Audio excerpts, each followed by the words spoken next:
कृष्ण हरे कृष्ण कृष्ण कृष्ण हरे हरे हरे राम राम राम हरे हरे हरे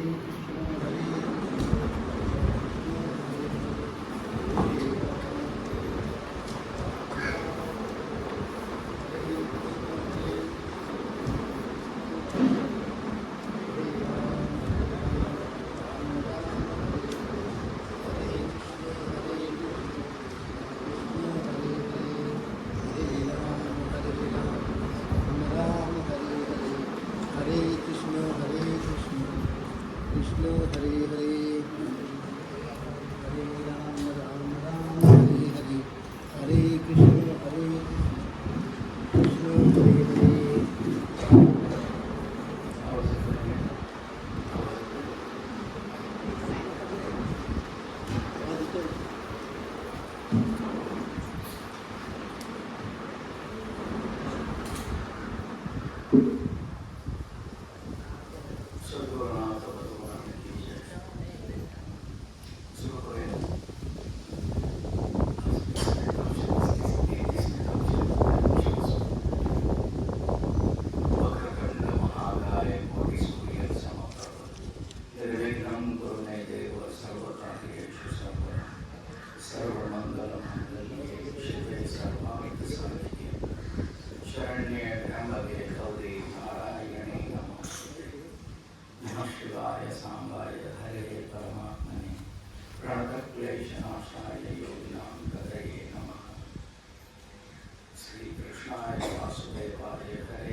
गुरुर्ब्रह्मा गुरुर्विष्णु गुरुर्देवो महेश्वरा गुरुर्देव परब्रह्म तस्मै श्री गुरुवे नमः।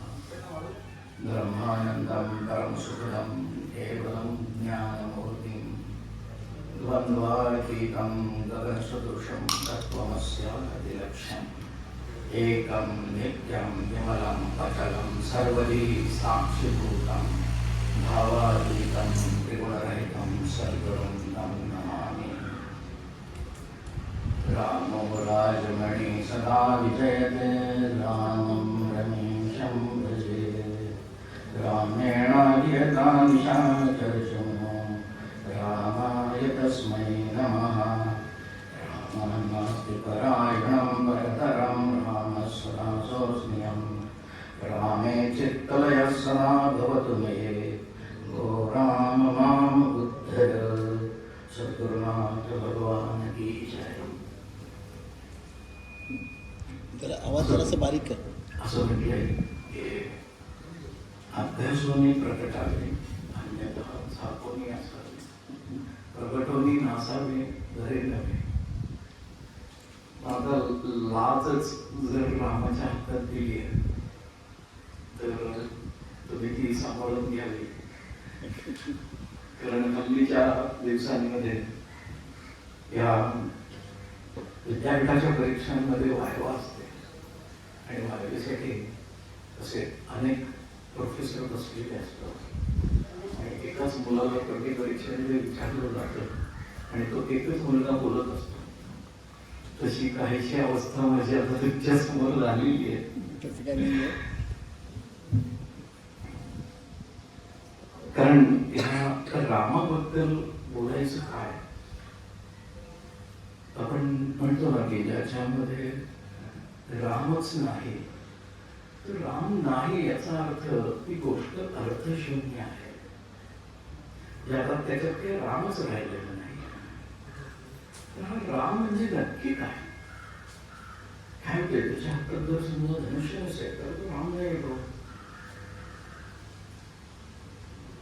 आमची अडचण काय होती आता की ह्या रामाला मी काय मागायचं आहे. तर ह्या रामाला मागताना रामदास स्वामी खूप छान आपण नेहमी म्हणतो बघा चौपदी म्हणतो कोमल वाचा दे राम विमल धरणी दे राम प्रसंग ओळखी दे राम बोध कलामज दे राम हितकार रखते तेरे राम, जन सुख कारक तेरे राम, अंतर पारखी तेरे राम, बहुजन मैत्री तेरे राम, विद्या वैभव तेरे राम, उदासीनता तेरे राम, माँ को निर्णय तेरे राम, मजन कळे तेरे राम, तुझी आवडी तेरे राम, दास म्हणे मज तेरे राम, श्री राम जय राम जय जय राम, श्री राम जय राम जय जय राम, श्री राम जय राम जय जय राम, श्री राम जय राम जय जय राम, श्री राम जय राम जय जय राम, श्री राम जय राम जय जय राम, श्री राम जय राम जय जय राम, श्री राम जय राम जय जय राम, श्री राम जय राम जय जय राम, श्री राम जय राम जय जय राम. अंतरपारखी तेरे राम म्हटले आम्ही आणि दूरकाळाचं तेरे राम तुमच्या हृदयापर्यंत पोहोचण्यासाठी हे भटकणारं मन वाणीच्या स्थिर व्हावं, वाणी श्रवणाच्या जागी आणि मनाला धरत राहावी आणि बाकी व पुढचं बोलव जाता भरळ तरीच तसे हे नीट जेथे जातो तेथे तू माझं सांग. प्रयत्न करतो. या पंदेंदु तुषार तार धवलाय, या शुभ्र वस्त्रावृताय, या वीणावरदंड मंडितकराय, या श्वेत पद्मासना, या ब्रह्माच्युत शंकर प्रभुति देवै सदा वंदिता, सा मां पातु सरस्वती भगवती निःशेष जाड्यापहा. रामाय रामभद्राय रामचंद्राय वेदसे, रघुनाथाय नाथाय सीताया पतये नमः. श्रीराम राम रघुनंदन राम राम, श्रीराम राम भरताग्रज राम राम, श्रीराम राम रणकर्कश राम राम, श्रीराम शरणं भव राम राम, श्रीरामचंद्र चरणं मनसा स्मरामि, श्रीरामचंद्र चरणं वचसा गृह्णामि, श्रीरामचंद्र चरणं शिरसा नमामि, श्रीरामचंद्र चरणं शरणं प्रपद्ये.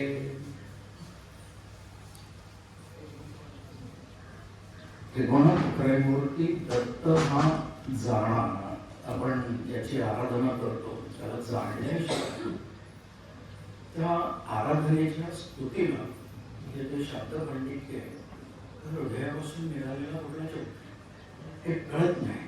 म्हणून श्रीराम हा कोण आहे तर सृष्टीकर्ता आहे.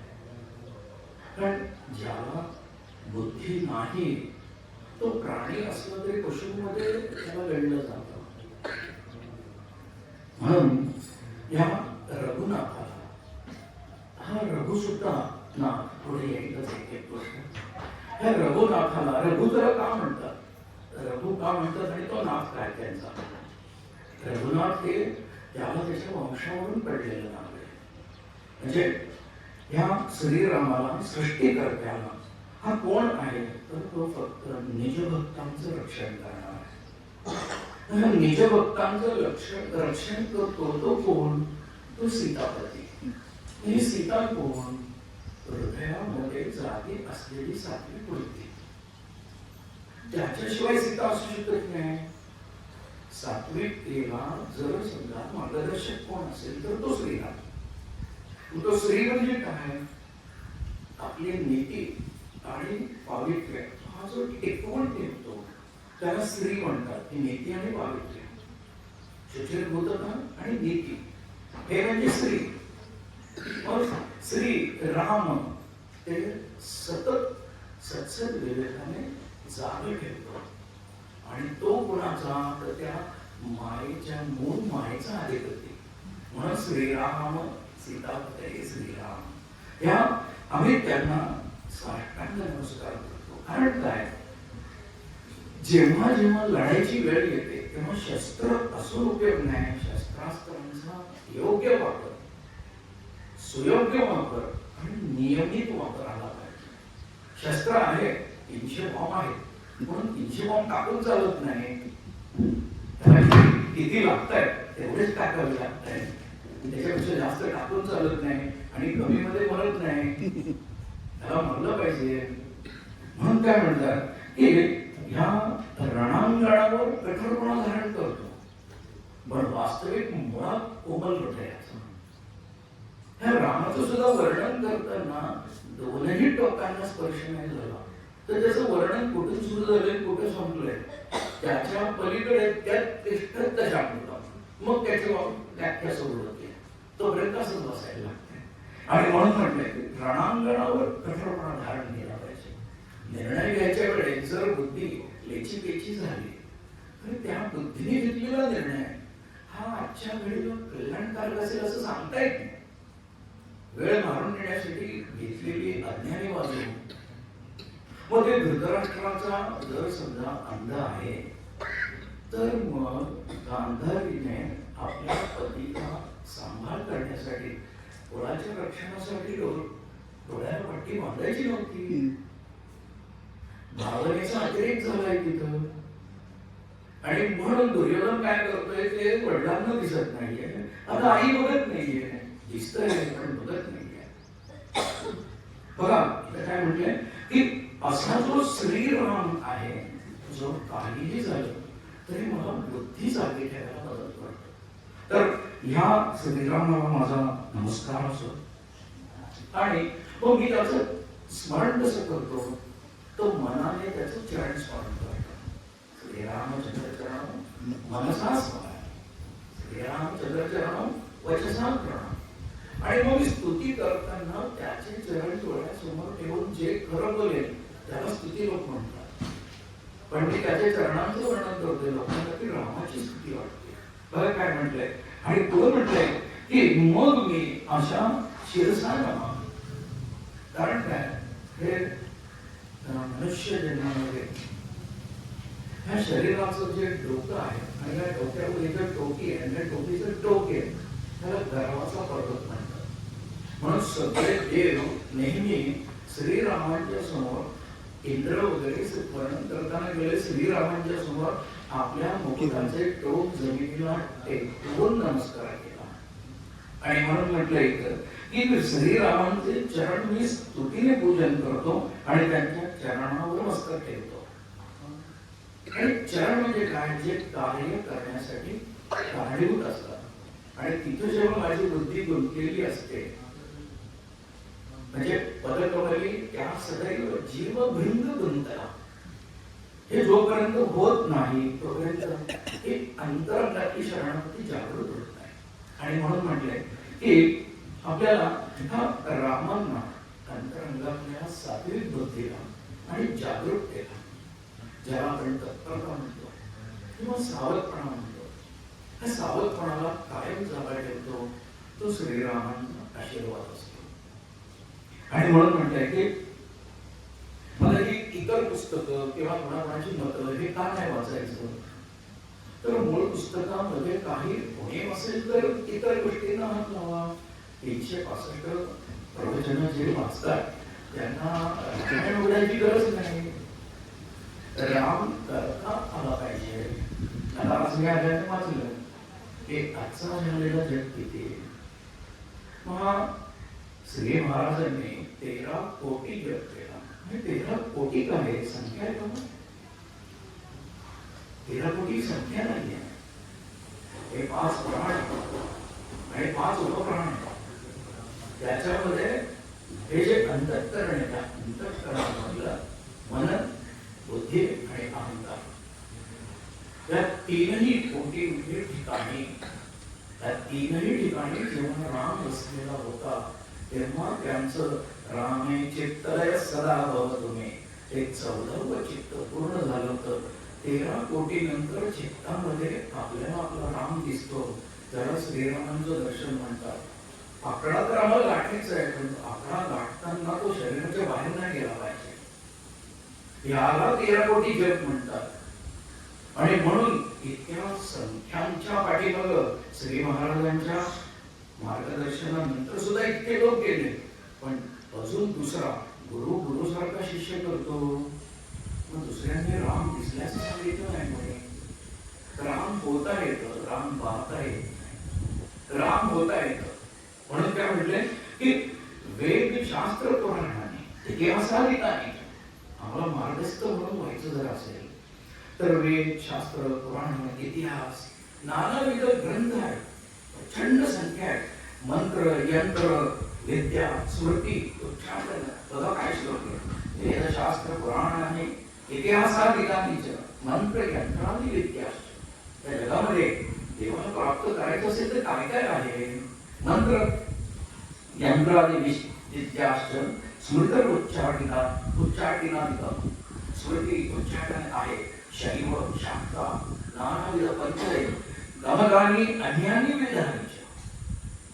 हे खूप प्रकारे जेवढ्या प्रकारांनी आपण देवाला पाहू शकतो.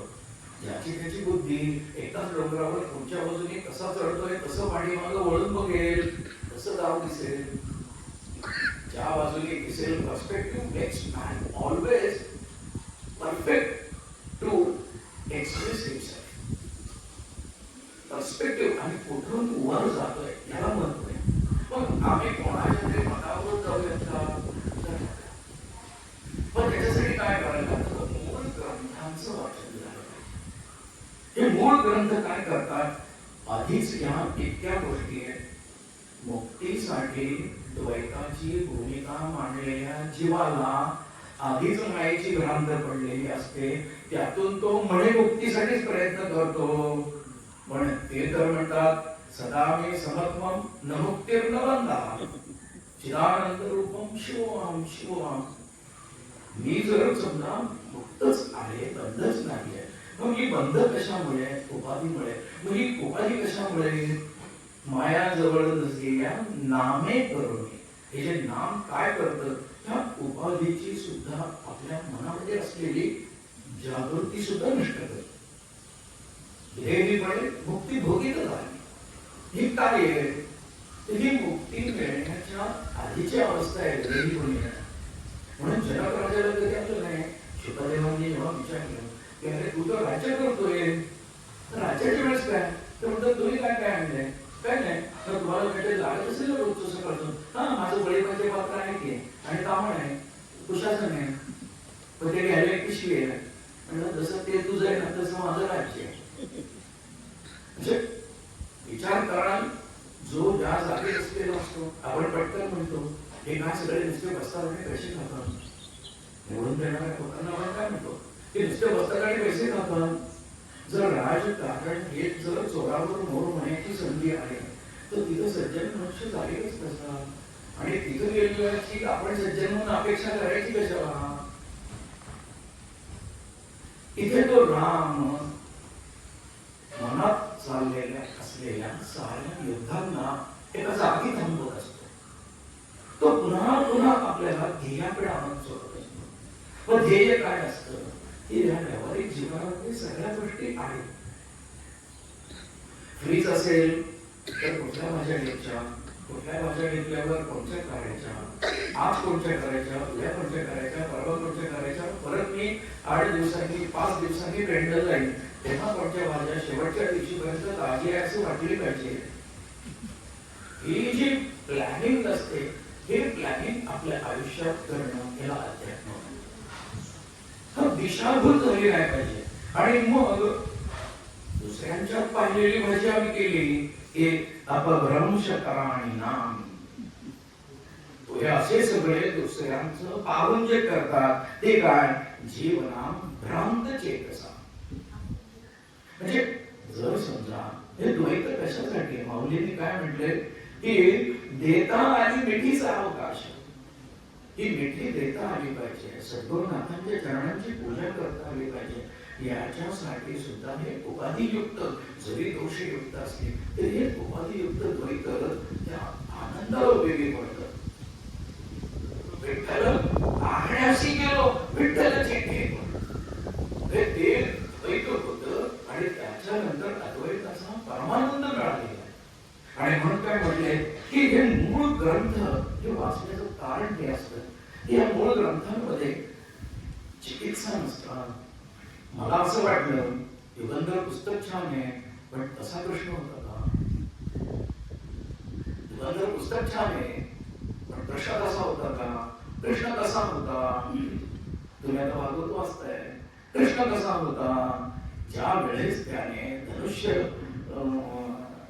शामियान्यामधून धनुष्य मोडलं, भंग केलं आणि चालत चालत कंसाच्या शामियान्यातून निघाला, तेव्हा तो जो जसा पाहिल त्याला तसा तो दिसला, असं वर्णन आहे. या रामाला सुद्धा, या रामाला कोसळ देशामधल्या अनेक साधकांनी जन्मानुजन्म प्रयत्न केले की कसा याला मिळवावा. आणि म्हणून ज्यांनी अकारण इच्छा ठेवली आणि कारणाशिवाय देह सोडावा लागला, त्यांना पुन्हा जन्म घेऊन त्याचं उपासकच व्हायला लागले. आणि या सगळ्यांची जी तहान, भूक, भक्ती, प्रेम जे काय होतं, हे सगळंच्या सगळं त्यांनी या द्वापार युगामध्ये केलं. हे त्रेतायुगात चालले आता, जे तिथं प्रत्यक्ष पाप किंवा अकर्म जे ज्याला आपण म्हणजे अधर्मी कर्म जोपर्यंत प्रत्यक्ष घडत नाही तोपर्यंत पाप होत नाहीये. आधीच्या याच्यात संकल्पाने सुद्धा पाप होत होत सत्ययुगामध्ये. हे नव्हतं सत्ययुग तरी श्रीरामांमध्ये, त्या नामामध्ये, त्या चैतन्यामध्ये इतकी ताकद होती की त्रेतायुगाचं पुन्हा सत्ययुग आल्याचं आठवत होतं. असं वर्णन केलेलं आहे त्याच्यामध्ये 9व्या स्कंदामध्ये. येईल पुढे आपण ते आणि म्हणून म्हटलंय एक मनात वेगळ्या वेगळ्या इच्छा आणि मग म्हणजे एकनाथ महाराज त्यांच्या भागवतामध्ये म्हणतात की अध्यात्मासाठी ध्यानधारणा करायची, ध्यानधारणेनंतर आपण भगवंताची इच्छा मनात धरायची, ती इच्छा जागृत होते. त्या निर्मळ भक्तीला देव आपल्याला दर्शनही देतो आणि त्या दर्शनाचं वर्णन प्रवचन करायचं आणि विकायचं. हे कसं काय चालेल? हे चालत नाही. आत्मशुद्धी आणि मार्ग तोच आहे. आपल्या गाडीला हिरवा लागेपर्यंत आपण थांबतो का? की दुसरी गाडी सुटल्यावर निघतो? आपण सिग्नलला आपला हिरवा लागतो की नाही बघत बसतो की नाही? आपण दुसऱ्यासाठी थांबत नाही. आपल्या मध्ये आलेल्याला वाजवतो, बाजूला सरळ हिरवा लागलाय. हे अध्यात्मात करत नाही. आपण त्यांनी असं सांगितलं, त्यांनी असं शिकवलं, नवे नव्हे. जर श्रीराम हे जर हृदय आहे, कल्याणासाठी श्रीराम हे नाम उपयोगी पडतं. मग कल्याण म्हणजे शिव, शिव म्हणजे महादेव. महादेवांचं हृदय श्रीराम आहे. हे काय आहे? जोपर्यंत कल्याणाची जागृती, तळमळ आणि आंतरिक ओढ ही वाढत नाही तोपर्यंत श्रीरामाची हृदय जागृती होईलच कशी? म्हणून शिवपूजनाचं सगळ्यात मोठं रहस्य रामामुळे भक्ती हे सर्वात मोठं रहस्य. बरं काय म्हणते की मग आपण हे कसं ऐकायचं असतं? आता काय बहुश्रुत लोकांसमोर बोलायचं म्हणजे खूप भीती असते. कारण काय अभ्यासकापेक्षा अनेकांचं ऐकणारे हे श्रोताने वक्ता पण श्रीराम म्हटले, पण श्रोता श्रीराम आधी म्हणले, वक्ता श्रोता श्रीराम नाही म्हटले. श्रोता वक्ता श्रीराम, अंतर बारखी दे रे राम, तुमच्याच मनातलं माझ्या तोंडून निघावं याच्यासाठी इतके जण नजरा रोखून बसलेत. दुसरं काय बोलायची शक्यता आहे? होईल काय? होऊच शकत नाही. म्हणून म्हटलंय अंतर बारखी दे रे राम. हे तुमच्या मनातलं मला आलं पाहिजे, नाहीतर याच्यावर कोणीही बसेल उपयोग काय? म्हणून म्हणले हे कसं ऐकायचं? इतके त्याचे नित्य मद्भक्तम श्रद्धया. आधी माझा भक्त हो, माझी जागृती हृदयात कर आणि तू श्रद्धेने कसं ऐकशील? अश्वमेधाधिकम पुण्यम. 1000 केल्यानंतर आपल्याला जात आहे. अश्वमेधाधिकं पुण्यम संप्राप्तो न संशया, न संशया. एक रामाचं नाम आपल्याला जर अश्वमेधाचं पुण्य देत असेल तर ते नाम कुठून आलं पाहिजे. तर जसं बघा आता दत्तात्रेयांच्या 24 गुरूंमध्ये कुंभार माशी आहे. त्या कुंभार माशीचं वर्णन करताना असंच केलंय की आपलं सावज पकडते, किडा पकडते, आधी घर तयार करते, त्या घराला थोडी थोडी बोकड येते, त्या बोकांमधून हवा गेली पाहिजे, आत पकडले तो मेला नाही पाहिजे, एक बाजू बंद करते, दुसरी बाजू टाकते, कॅप्सूल सारखी बंद करते, त्याला नाही का पोरॅसिटी ठेवते, ऑक्सिजन आत जाईल, किडा आतमध्ये थोड्या थोड्या वेळाने परत दुसऱ्या किड्याकडे आपला जीव घालते आणि बाहेर फिरून येते, पुन्हा येते त्या मातीच्या घरापाशी आणि बुम बुम बुम बुम बुम बुम बुम बुम बुम करते. जाऊन बघते, किडा आहे ना, आहे. आपल्या डोक्यात तरी कुठे जातो, किडा आहे ना, आहे. किडा तिथं आहे. किडा तिथं असल्यानंतर मग परत येते थोड्या वेळाने. आता माशी आली की मला मारून टाकणार, मला मारून टाकणार, मला मारून टाकणार. या मायेच्या कचाट्यात मी किती जन्म अडकायचं, काही लक्षातच येणं झाले. पुन्हा जाते, परत येते, पुन्हा बुम बुम बुम बुम करते. तो किडा म्हणतो लेखाची मारत तर नाहीये आणि तिचा ध्यास तर होतीये. मग त्या माशीचा ध्यास लागल्यानंतर त्या किड्याची कुंभार माशी होते आणि म्हणून ज्याचा ध्यास लागेल ते आपल्याला होता येतं. म्हणून श्रीरामांचा ध्यास लागला तर श्रीराम होता येतं असं त्या अवधूतांनी पाहिलं होतं. म्हणून म्हटलंय ते कसं पाहिजे, धरी आवडी श्रवणाची, मुळात ऐकायची इच्छा तर झाली पाहिजे. म्हणजे मुळात अध्यात्म जे तरुणपणी शिकलं आहे त्याचा पुन्हा एकदा ठोकताळा बांधण्यासाठी म्हातारपण असतं. म्हातारपण हे शिकण्यासाठी नाही, लढायला जायच्या आधी, नोकरीच्या आधी शिक्षण पूर्ण पाहिजे. कमी हुंडा द्यायचा असेल तर जास्त शिकवलेली मुलगी पाहिजे. ह्या सगळ्या गोष्टी कशासाठी आहेत, आम्ही जे करणार आहोत ते करण्याच्या आधी ज्ञान पूर्ण पाहिजे.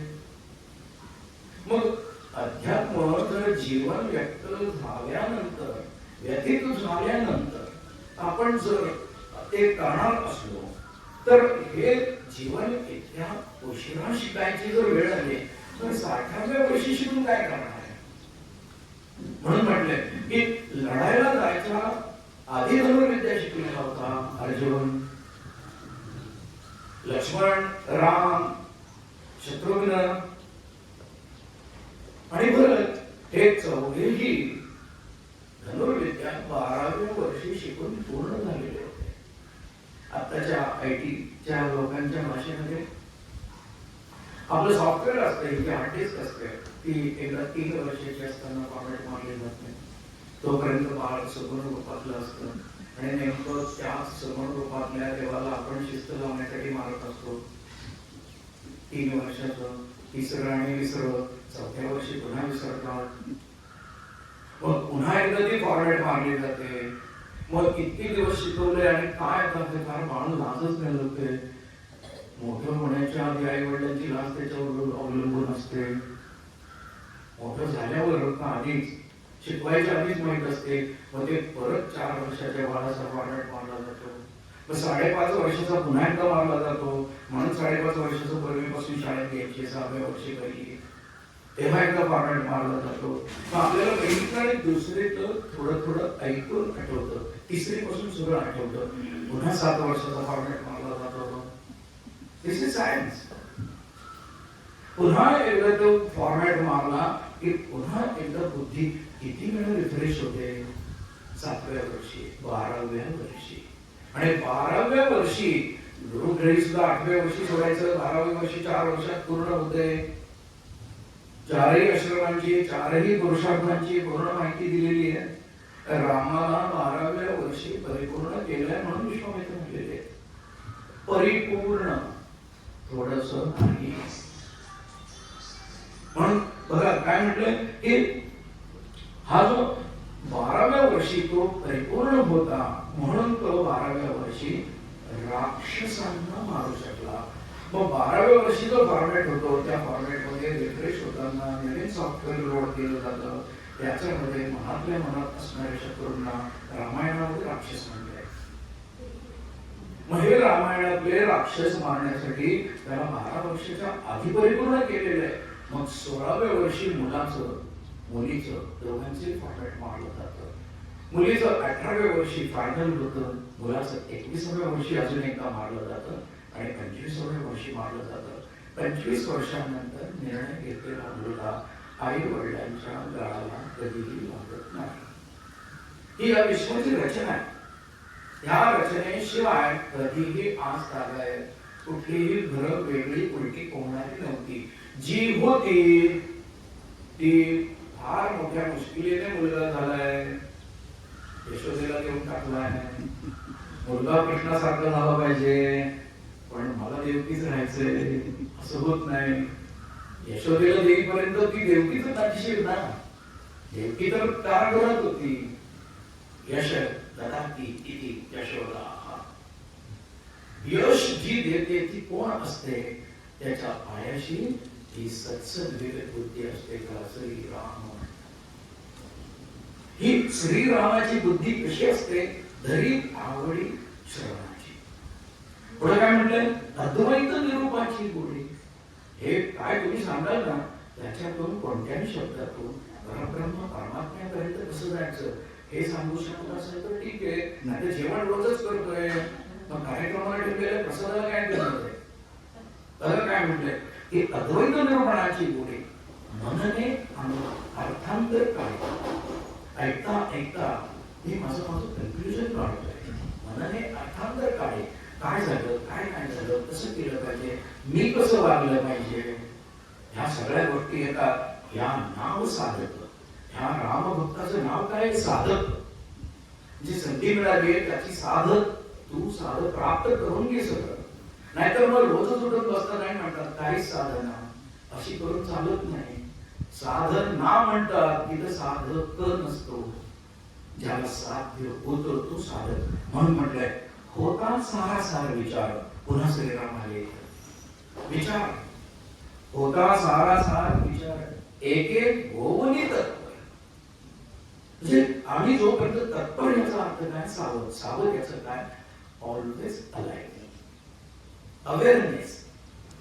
हे मी करतोय ते चुकीचं की बरोबर आहे हे माझा मी साक्षीदार आहे, दुसरं कोणीही नाही. आणि मग ते कशाने जात? हे कशाने जात? संप्राप्तोती न संशयाः. बघा काय म्हटलंय इथं. म्हटलंय संदेह छेदोनी दृढतर. अनेक जन्म मी मुक्तीसाठी जन्म घेतोय का? धर्मबंधन आणि वासनांचं जाळं कमी करण्यासाठी जन्म घेतोय हे कळत नाहीये. दिवा लागलेला आहे पुढच्या, फक्त आपल्याला पडद्यांना काढायचं. दिवा लावायचा नाहीये, दिवा कुठे बघायचं नाहीये. दिवा आहे म्हणून तर आज माझ्याकडे बघतोय. दिवा नाही तर मग त्या घरात तरी काय किंमत आहे? तो बाहेरून पेटवायला लागतो. आणि तेव्हा मुक्त असं म्हणतात श्रीराम जय राम जय जय राम. आनंदाने म्हणत नाही. अरे जाणाऱ्या जीवा, हे तुझं घर नव्हे, तुझ्या घरामध्ये मालक श्रीराम आहेत, तर त्यांचं तू गंभीरतेने चिंतन कर. म्हणून श्रीराम जय राम जय जय राम. दोन्ही रामच आहेत. देह धारण करतानाही जो होता तो श्रीराम जय जय राम. तो अंतरंगामध्ये जाण्यासाठी, ह्या सगळ्या रक्तामध्ये सगळ्या केमिस्ट्रीमध्ये मिसळून जाण्यासाठी येतो. आणि हा आता देह सोडलेला आहे, पुन्हा सहस्वरूपाची जाणीव कर. एकदा पुन्हा कधीतरी स्फुरण कर आणि पुन्हा ती देता आली विधीचा अवकाश असा ये तू. आणि म्हणून म्हटले की ह्या संदेह छेदोनी दृढ कर. इतका तो मनात बसलेला आहे की मी आणि माझा देव वेगळा आहे हे सोडलं पाहिजे. आणि या प्रत्येक शब्दातून श्रीराम माझ्या हृदयात कुठे आहे. आणि मग काही वेळाने कळतं की ते चिदाकाशामध्ये 10,000, 10,000 8 पाकळ्यांच्या कमळाच्या मध्ये, परागांच्या मध्ये सुंदर अशा तलम अशा एका ठिपक्यामध्ये बसले. हे कधी कळतं? आत्मज्ञान पाहिजे.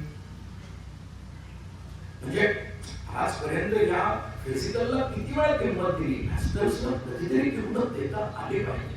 म्हणून म्हटलंय की मग देह बुद्धी विवेके वारी, मिळाले म्हणून मिळाले. व्याकरणातला मी भरेपर्यंतच येते, व्याकरणातला मी भरत नाही.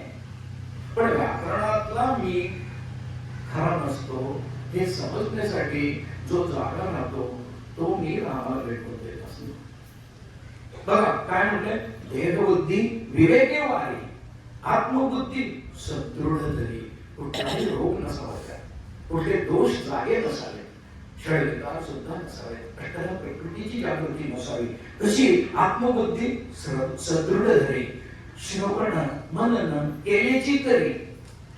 म्हणजे काही झालं तरी ऐकलेल्या गोष्टीचं काही ना काहीतरी एक शब्दाचं का होईना पण चिंतन हे झालंच पाहिजे. आणि हे चिंतन जेव्हा होतं तेव्हा दुसरी रामांचा होत असतो असं म्हटलंय बघा.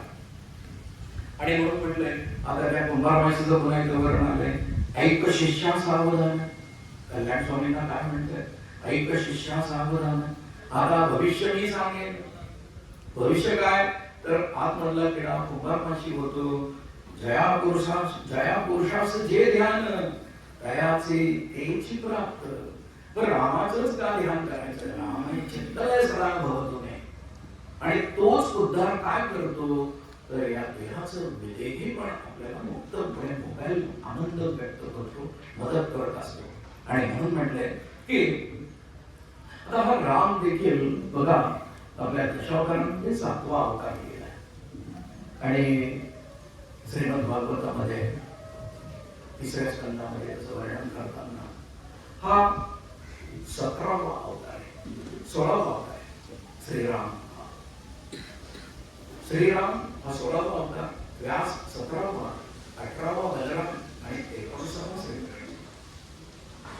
असे ते अवतार लिहिलेले आहेत त्याच्यामध्ये. त्या सगळ्या मनाच्या वृत्ती आहेत, व्यावहारिक जीवनामध्ये जमलेली व्यक्त रूप हे असं नाहीये. त्या बघा काय म्हटलं की त्या महाविष्णूंचे विश्व सांभाळण्यासाठी बरेचसे अवतार झाले. आवडतंय ना बोलणं. म्हणजे काय की नाहीतर ते दुसरीकडे जात असेल विषय तर लगेच हात करायची परवानगी आहे, कारण मार्ग द्यायला तुम्ही बसले म्हणून पुन्हा पुन्हा तुमच्याकडे बघतोय. बघ विश्व सांभाळण्यासाठी त्या महाविष्णूंचे अनेक अवतार झाले. पण त्यातल्या 10 अवतारांना विशेष प्राधान्य मिळेल असं भगवासांनी ह्या अंतरीक्ष राजाला ज्यावेळेस शाप देताना चरित्रामध्ये वर्णन आलंय तेव्हा म्हटले की 10च प्रमुख अवतार हे जगामध्ये सिद्ध होते. आणि हे अवतार सिद्ध होताना नेहमी पहिला अवतार हा मत्स्य म्हणला जातो. काय मत्स्य म्हणजे तरी काय, आईच्या पोटात बाळ नाही म्हणून तिला आई व्हायची परवानगी आहे म्हणून तिचं लग्न होतंय. मग ते बाळ कोण असतं तर कर्मधर्म संयोगाने आणि फक्त भगवंताच्याच इच्छेने, दुसऱ्या कोणाच्याही नाही. It's not a result of medical treatment. X आणि वाय किंवा एक्स आणि एक्स किंवा एक्स वाय एक्स हे सगळे जे काय जमतात ही भगवंताची इच्छा असते. तो नेहमी पहिल्यांदी आईच्या पोटात तयार होणाऱ्या बरोबरच्या आत स्वतः जाऊन हवा तयार करतो, आधी तो राहतो, मग बाळाला बोलवतो. म्हणून पाण्यामध्ये राहणारा हा जो आहे नल आयन नारायण. आणि याच्याशिवाय दुसऱ्या कुठल्या अवताराला असंही त्यांनी जागा केली नाही तर हा काय बोलेला, त्यांनी जागा केली म्हणून आता 60 वर्षांनी उपरती झाली बोलायची. तो जागा करतोय आणि तिथे नसलेल्या जागेत विश्व तयार करतोय. म्हणून या मत्स्य अवताराला फार महत्वाची म्हणजे त्याला सायन्स आणि अध्यात्म असं दोन्ही एकत्र आपण बघूया की म्हणजे काय हरकत काय.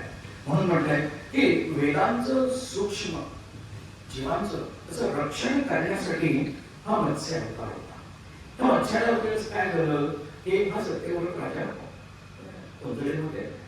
नदीमध्ये उभारून तेव्हा पाणी वाहत होता.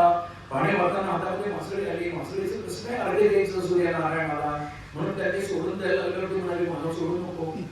अरे हे काय, मला सोडू नको म्हणजे काय, नारायणाला सोडलं की असंही जगात किंमत राहतच नाही. नारायणाला सोडू नको, नारायणाला सोडू नको. अद्भुत काय प्रकार आहे म्हणून घरी घेऊन गेलं, छोट्या वाटीत ठेवलं, मोठ्या वाटीत ठेवलं, छोट्या कळशीत ठेवलं, मोठ्या कळशीत ठेवलं, छोट्या वाट्यात ठेवलं, मोठ्या रांजणात ठेवलं. नंतर मला समुद्रात सोडून दे, मला सोडू नकोस. 7 दिवसांनी प्रलय येणार, मी पण 7 दिवसांनीच मरणार आहे. सोमवार, मंगळवार, बुधवार, गुरुवार, शुक्रवार, शनिवार, रविवार, सोमवार या 7 दिवसात मरणार. म्हणजे कोणत्या तरी 7 दिवसांनी मी पण मरणार आहे. प्रलय येणार आहे. प्रलयामध्ये निश्चित तुला ह्या सगळ्यांना घेऊन एका दिव्य होडीमध्ये बसायचं आहे. हे दिव्य होडीमध्ये तुला मी घेऊन जाणार आहे. अरे म्हणतो राजा की अरे देवा तू कोण आहेस, मला काही कळेना झालं. पण तो येईल का, तो येईल का? पण विश्वास माणसाला ध्यास लावतो. प्रलय खरोखर आलं. प्रलय आल्यावर एक सोनेरी शिंग असणारा मासा आला, सुंदर होडी घेऊन आला. त्याच्यामध्ये त्यांनी हा कल्प आवरून घेण्याच्या आधी सारीच्या सारी ही सृष्टी सूक्ष्म रूपाने बसवली. वेदांचं रक्षण करण्यासाठी त्याला म्हटलं आता याला दोरी लाव आणि माझ्या बरोबर होडीला घेऊन चल. आणि जाताना तुला या पाण्याला बघून कंटाळा यायला नको. जसं आम्ही गाडीत गाणी लावतो आणि त्याला नाही का देवाची भजनं म्हणतो, आम्ही वेळ घालवण्यासाठी लावलेली असतात, ते भजन नाही. वेळ घालवण्यासाठी हिंदीच्या ऐवजी मराठी, मराठीच्या ऐवजी कुणी काय म्हणेल, म्हातारा माणूसने नवीन पिक्चरची गाणी ऐकतोय म्हणून भीमसेनची लावायची आणि म्हणायचं भीमसेन काय हो, त्याच्यापेक्षा नाही का ईश्वरी काहीच नाही. हे जे चालतंय हे कशामुळे चालतंय? मग तो त्याला म्हणाला की ह्या कल्पातून त्या कल्पाने जायचं असेल, ह्या प्रवासाला हे देह सोडून दुसऱ्या देहामध्ये जाताना आम्हाला काही झालं तरी सत्संग जो केलेला आहे, जे चिंतन केलेलं आहे त्याची स्मृती झाली पाहिजे. तेव्हाच आम्हाला पुढच्या जन्माचं खरं कारण आणि महत्व दोन्ही समजत असतो. तो त्याला सांगायला लागला की अशी पृथ्वी असं आहे कसं आहे. आणि हा कल्प जेव्हा संपलं तेव्हा पुन्हा ब्रह्मदेवाने कल्प हे तयार केलं नवीन. त्यावेळेस पुढच्या मनवंतरामध्ये, या वैवस्वत मनवंतरामध्ये हा सत्यव्रत राजा युवस्वानाच्या घरी मनु म्हणून जन्माला आला. ह्या मनुला पुत्र नव्हता म्हणून त्याने पुत्रकामेष्टी यज्ञ केला. मग त्या पुत्रकामेष्टी यज्ञामध्ये काय काय झालं आपण सगळं नेहमी ऐकतो. मग ती इला निर्माण झाली, मग ती 15 दिवस मग ती मुलगीच झाली. आधी मग ते नवरा-बायकोनी एकत्र बसूनच देवाची पूजा करायची असते आणि दोघांनी मिळून आधी ठरवायचं असतं काय मागायचंय. ते दोघे आहुती टाकतात. ती म्हणते मला मुलगी पाहिजे, हा म्हणतो मला मुलगा पाहिजे. तिची आधी आहुती पडते, ही इला होते. मग तो इला सुद्युम्न करत तो सुद्युम्न झाला आणि त्याला पुरोरावा नावा संबोधला झाला. तिथून चंद्रवंश सुरू झाला. आणि ह्या मनुला मुलालाच पाहिजे होता. पुन्हा एकदा पुत्रकामेष्टी यज्ञ केला. मग त्याला इक्ष्वाकू नावाचा पुत्र झाला आणि तिथून हा सूर्यवंश सुरू झाला. ह्या सूर्यवंशामध्ये सारेच्या सारे राजे सूर्यवंशी होते. आज माझ्यासारखा उशिरा उठला की आमची आई मला अजून ओरडते, सूर्यवंशाच्या वर चाललंय तुमचं. उगवता सूर्य पाहिलं तर कर्तव्याची जाणीव होईल ना. नुसतं हातात माणिक घालून काय होणार? उगवता सूर्य हे माणकाचं माणिक म्हणून खडा घालतो आपण. त्या खड्याचं सगळं तेज आणि शक्ती कशात आहे? उगवत्या सूर्याला पाहण्यामध्ये. नुसतं खडा घातलाय 1:30 वाजता उठला दुपारी तर काय उपयोग आहे? ते चालत नाही. म्हणजे शास्त्र पाळायचं तर शास्त्राचे नियमही पाळले पाहिजे, मग त्याचं फळ मिळतं. पण success is a result of following the system, not the result of efforts.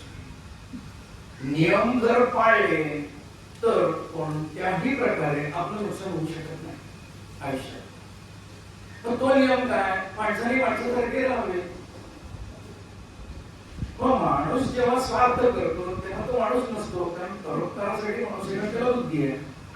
काय करावे काय करू नये श्रीरामाशिवाय माणूस विचारच करू शकत नाही. बरं, आणि म्हणून म्हटलंय की या सूर्यवंशामध्ये अनेक पुण्यात्मा होऊन गेले. त्याच्यामध्ये हा अंबरीश होता. दिव्य राजे होऊन गेले. दिष्टी, मरुत, नभाग, नाभाग हे सगळेच्या सगळे वंश का वंशावळ सांगायचे असते. तर आपण बघा आता ठीक आहे, आजच्या वेळेला मुलांच्या आवडीनिवडींसाठी आपण आहे त्या गोष्टींना हो म्हणतो, पण प्रत्येक ठिकाणी प्रत्येक वेळेस या वंशाला जी किंमत आहे, म्हणजे काय पु ल देशपांडेंच्या एका कथेमध्ये आहे बघा, JBCI GIPचा डाबा सोडला तर त्या आघाड्या दोन नीट चालत नाही असं म्हटलंय त्याच्यामध्ये त्यांनी. बघा इथे काय म्हटलंय की ह्या अंबरीश नावाचा जो राजा आहे हा त्या दिव्य घराण्यामध्ये जन्माला आला. भगवंत सुद्धा कोण कधी कुठे जन्माला येणार आहे ज्याची अनेक जन्मांपासून कमीत कमी 7 पिढ्या आधीपासूनची शुद्धता तपासली जाते आणि त्याच्यानंतर संत त्या घरामध्ये जन्माला येत असतात. बघा काय म्हटलंय की हा या वंशाची सुद्धा एवढी माहिती द्यायचं कारण काय, तर अंबरीश नावाचा राजा हा जन्माला आला. अंबरीश राजाला इतकं सत्सद विवेकाचं इतकं भान होतं की त्याला ब्रह्मतत्व दिसायचं. म्हणून लिहिलंय की तो साऱ्या इच्छांना मातीच्या ढिगाऱ्यासारखे समजून भगवंताचे नाम घेत असे. भगवान गोपाल कृष्णांनी त्यांना सुदर्शन चक्र दान केलेले होते आणि म्हणून त्यांच्यावर कोणतेही शाप कधी चालत नव्हते. शाप म्हणजे काय, possibility of losing the power, आपली एनर्जी घालवण्यासाठी. पॉझिटिव्हिटी ज्याच्यामुळे जाते आणि त्याला दुसरा कारणीभूत असतो आणि आपलं अज्ञान कारणीभूत असतो त्याला शाप म्हणतात. आणि आशीर्वाद म्हणजे काय, नशिबाने मिळालेलं असतं, कळत नसतं पण नकळत पुण्य होतं तेव्हा देव जी आपल्याला शक्ती देतो त्याला आशीर्वाद म्हणतात. बघा म्हणून म्हटले की या अंबरीशाला हा भगवंताने साक्षात परब्रह्म परमात्म्याचं सतत दर्शन, ब्रह्म रूपाचं दर्शन असं त्याला आशीर्वाद दिलेला होता. सुदर्शन चक्र होते. त्या वंशात पुढे आपली शंभू, सत्यव्रत, हरिश्चंद्र असे देखील राज्य झाले. हरिश्चंद्राला देखील मुलगा नव्हता, मग त्याची कथा आपण ऐकलेली आहे कित्येक वेळा. हरिश्चंद्राला मुलगा नव्हता तर त्याला मोठ्या मुश्किलीने पुत्र मिळाला. तर त्याच क्रमामध्ये पुढे सदर निर्माण झाला. त्याने 60,000 पुत्रांनी खड्डा मोठा केला आणि त्याचा सागर झाला म्हणून सदराचा मुलगा म्हणून समुद्राला सागर म्हणतात. बघा काय म्हटले की तो मोठ्या मुश्किलीने झाला, त्याच्यानंतर असमंजस झाला, मग दिलीप झाला, मग अंशुमान झाला, त्याच्यानंतर हा भगीरथ झाला. रामाला येण्यासाठी 27वी पिढी लागली अंबरीशापासून. बघा काय म्हटलं, आणि 27 नक्षत्र असतात, तोच आकडा आहे.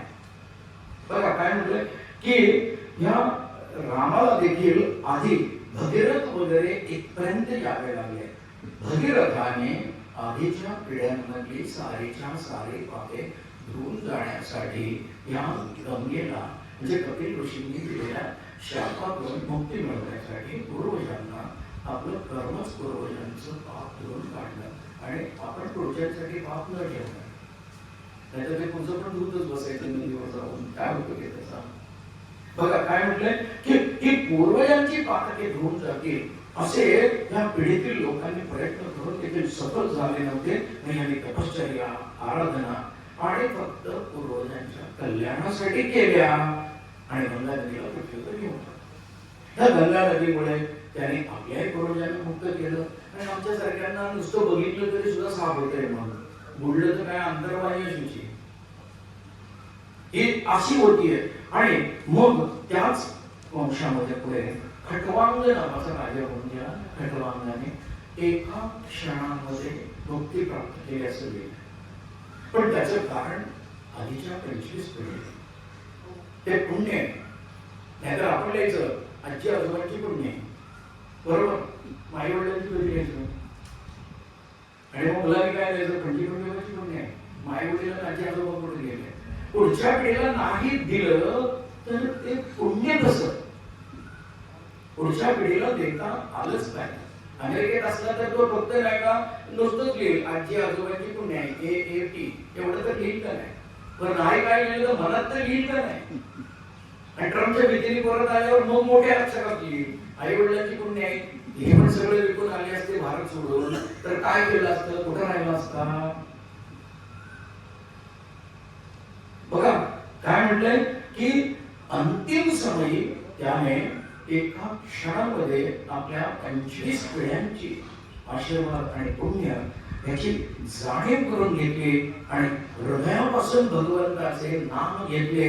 एका क्षणात त्याने मोक्ष मिळवला 2 घटिकांमध्ये.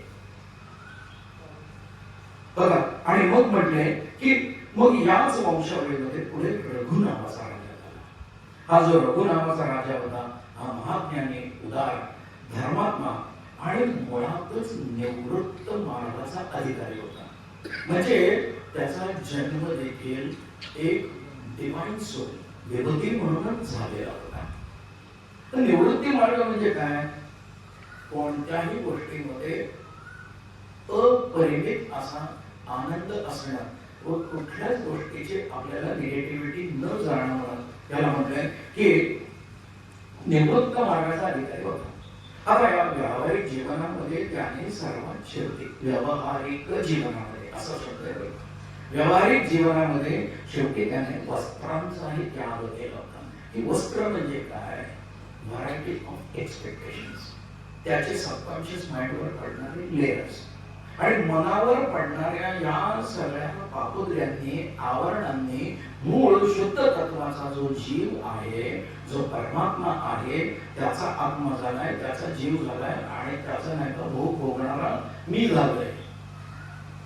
मग हे कशामुळे झालं? तर त्याने व्यावहारिक जीवनामध्ये देखील कोणतीही गोष्ट स्वतःसाठी न केल्याने त्याने वस्त्रांचाही त्याग केला होता असे समजते.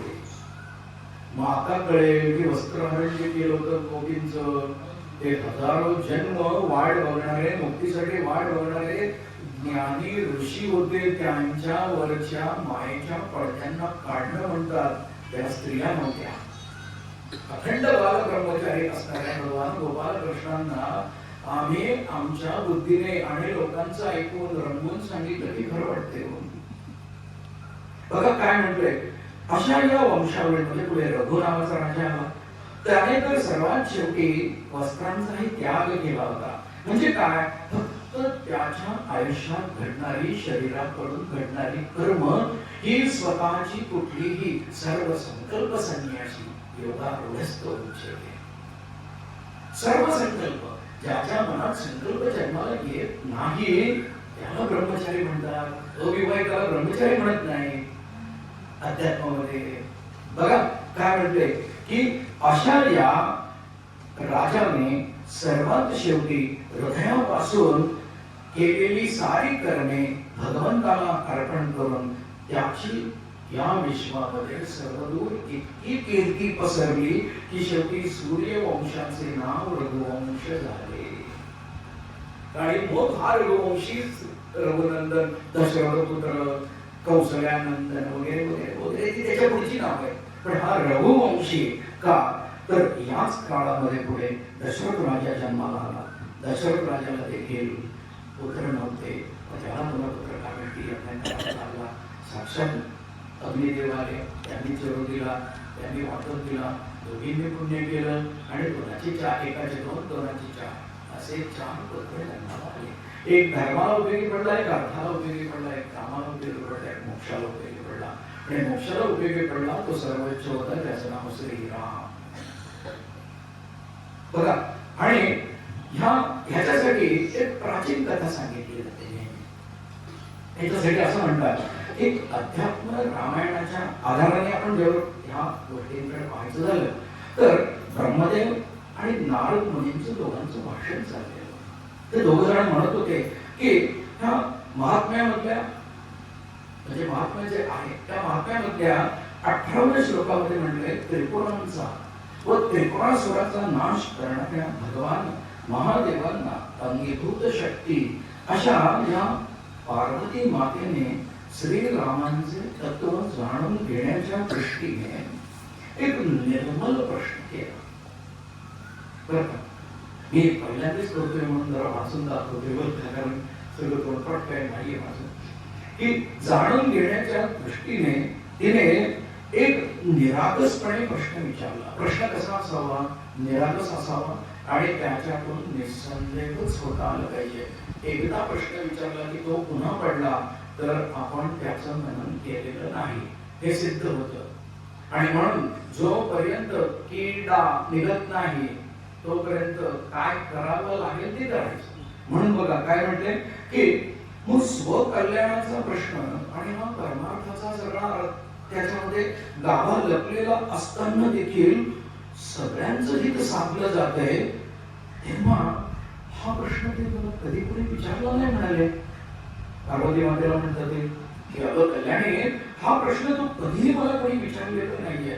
मग हा प्रश्न एकदा पूर्वी परमदयाळू आणि भक्तवत्सलाच्या शिवांना पार्वती मातेने विचारला होता. त्यावेळेस मी जे ऐकले ते तुला सगळं सांगतो असं म्हणून त्यांनी आता ह्या ब्रह्मदेवाने आता नारदांना सांगायला सुरुवात केली की महादेवाने पार्वती मातेला काय उत्तर दिलं होतं त्यावेळेस. तर त्याच्यात म्हटलंय की अरे निष्पाप नारदा या अध्यात्म रामायणाचं स्वतः सार ऐकल्यानंतर पार्वती रात्रंदिवस मनन करीत असते असं म्हटलं. आणि ही विश्वजननी अध्यात्म रामायणाचे सूक्ष्म रहस्य जाणून स्वतःच्याच आनंदात असते. अध्यात्म रामायण आपण का घेतले तर याच्यातून सूक्ष्म ज्ञान मिळतं. आज ताब्यात शब्द ऐकून खूप पाठ झाले, शब्दांच्या प्रयोगाचे अर्थ पुढे माहिती आहे. आणि म्हणून या हृदयातील शंका जेव्हा पूर्णपणे नाश होतात तेव्हाच मनातली भीती जाते. नाहीतर हृदयात शंका आणि मनामध्ये धैर्य असं कधीही असू शकत नाही. म्हणून म्हटले जो भित्रट असतो तो अर्धमेला झालेलाच असतो. देवाला मानत नाही तो त्याच्यात अर्धमेला झालेला असतो. आणि ज्याला स्वकर्मांवर विश्वास नसतो तो फक्त एखाद्या निमित्ताची वाट बघायची असते. त्याच्यातली सत्सद विवेक बुद्धी पूर्ण गेलेली असते. तो मनुष्य कोणाच्याही कल्याणाचा निर्णय घेऊ शकत नाही, स्वतः काम करू शकत नाही. श्रीरामांचं चिंतन काय करतं तर हे हृदयामधल्या शंकांना घालवतं. पार्वती माता म्हणजे कोण? मूळ प्रकृती. मूळ प्रकृती म्हणजे काय? जिच्या आधाराने मी बसलोय आणि स्वतःला मी समजतोय. हे कसं काढायचं तर हे असे काढायचं की श्रवणे बदने अर्थांतर काढी या नाव साधन. बघा काय म्हटले की म्हणून हे अध्यात्म रामायण हे खरं तर खूप सूक्ष्म ज्ञान देणार आहे. आता कडूगोळी जरा त्रास देते आणि अँटीबायोटिक्स घ्यायचं तर त्याच्या जोडीला अँटासिड घ्यावीच लागते. त्याला काय पर्यायच नाही ना. बरं जीव टिकवायचा आहे हो, ज्ञान कुठं पाहिजे? जीव टिकवायचा आहे म्हणून कधी कडू नाही लागत. आणि हे जरा थोडस कधी कधी टोचतं, कधी कधी बरं वाटतं बघा. आणि हे कधी होतं? शंका जेव्हा हृदयातील जातात तेव्हा मनातली भीती पूर्ण मेलेली असते. आणि मगच हे जग म्हणजे साक्षात परब्रह्म परमात्म्याने तो कसा आहे हे मला समजण्यासाठी दिलेलं पठार आहे असं वाटतं. तेव्हाच मनुष्य निर्भयपणे करतो, अन्यथा फिरू शकत नाही. आणि म्हणून रामायणाचं कीर्तन आणि रामायणाची संवाद याच्यातून जी ताकद मिळते ती भगवान सदाशिवांनी पार्वती मातेला सांगितली. म्हणून तुला आता मी ती सांगतो असं म्हणून या अध्यात्म रामायणाच्या महात्म्यातले 29 ते 33 अशा श्लोकांचं एक सार काढले गेलं. बघा इथं असं म्हटलंय की हा श्लोक अर्धा अथवा पूर्ण म्हणजे एक तरी ओवी अनुभवावी. हे तेव्हापासून आतापर्यंत चालत आले. मनने श्रवणे मनने अर्थांतर काढे. अर्थांतर म्हणजे काय? अद्वैत परब्रह्म परमात्मा हेच या विश्वाला टिकवून ठेवणार तत्व आहे. ह्या तत्वापर्यंत मी जोपर्यंत जाऊन पोहोचत नाही तोपर्यंत हे खाली सगळं आहे. हरिओम सहस्रशीर्षा पुरुषः सहस्राक्ष सहस्रपाद स्वभूमी विश्वतो वृत्वात्. आणि हा कोण आहे? जगतिष्ठत शांतला त्याच्या वरती दाखवलं. आणि हे 10 कुठले? 5 कर्मेंद्रिय 5 ज्ञानेंद्रिय त्याच्यावरती तो 11वा म्हणून तो रुद्र आहे, म्हणून तो सदाशिव आहे. म्हणून मुक्त जीवाला नेहमी सदाशिव म्हणतात. बघा काय म्हणलंय की हा निर्मल मनाने आणि निशंक होऊन जे कोणी ऐकतं हे अध्यात्म रामायण, तो माणूस मनात पहिल्यांदा काय करतो तर आळस टाकतो. अध्यात्म रामायणाने काय फायदा होतो तर माणसाच्या अंगातला आळस जातो आणि तो आळस टाकून यातना एखादा श्लोक शोधण्यासाठी काही ना काहीतरी उपक्रम करतो. मग आता रोजचं जर 362 प्रवचन चालू असेल तर मग त्यातला 7 फेब्रुवारी काढायचं, 7 फेब्रुवारीला काय काय लिहिलंय बघायचं. 7 फेब्रुवारी ते कळतं की रामाशिवाय या विश्वात काही तत्व भरलेले नाही आणि भरलेले दिसतही नाही.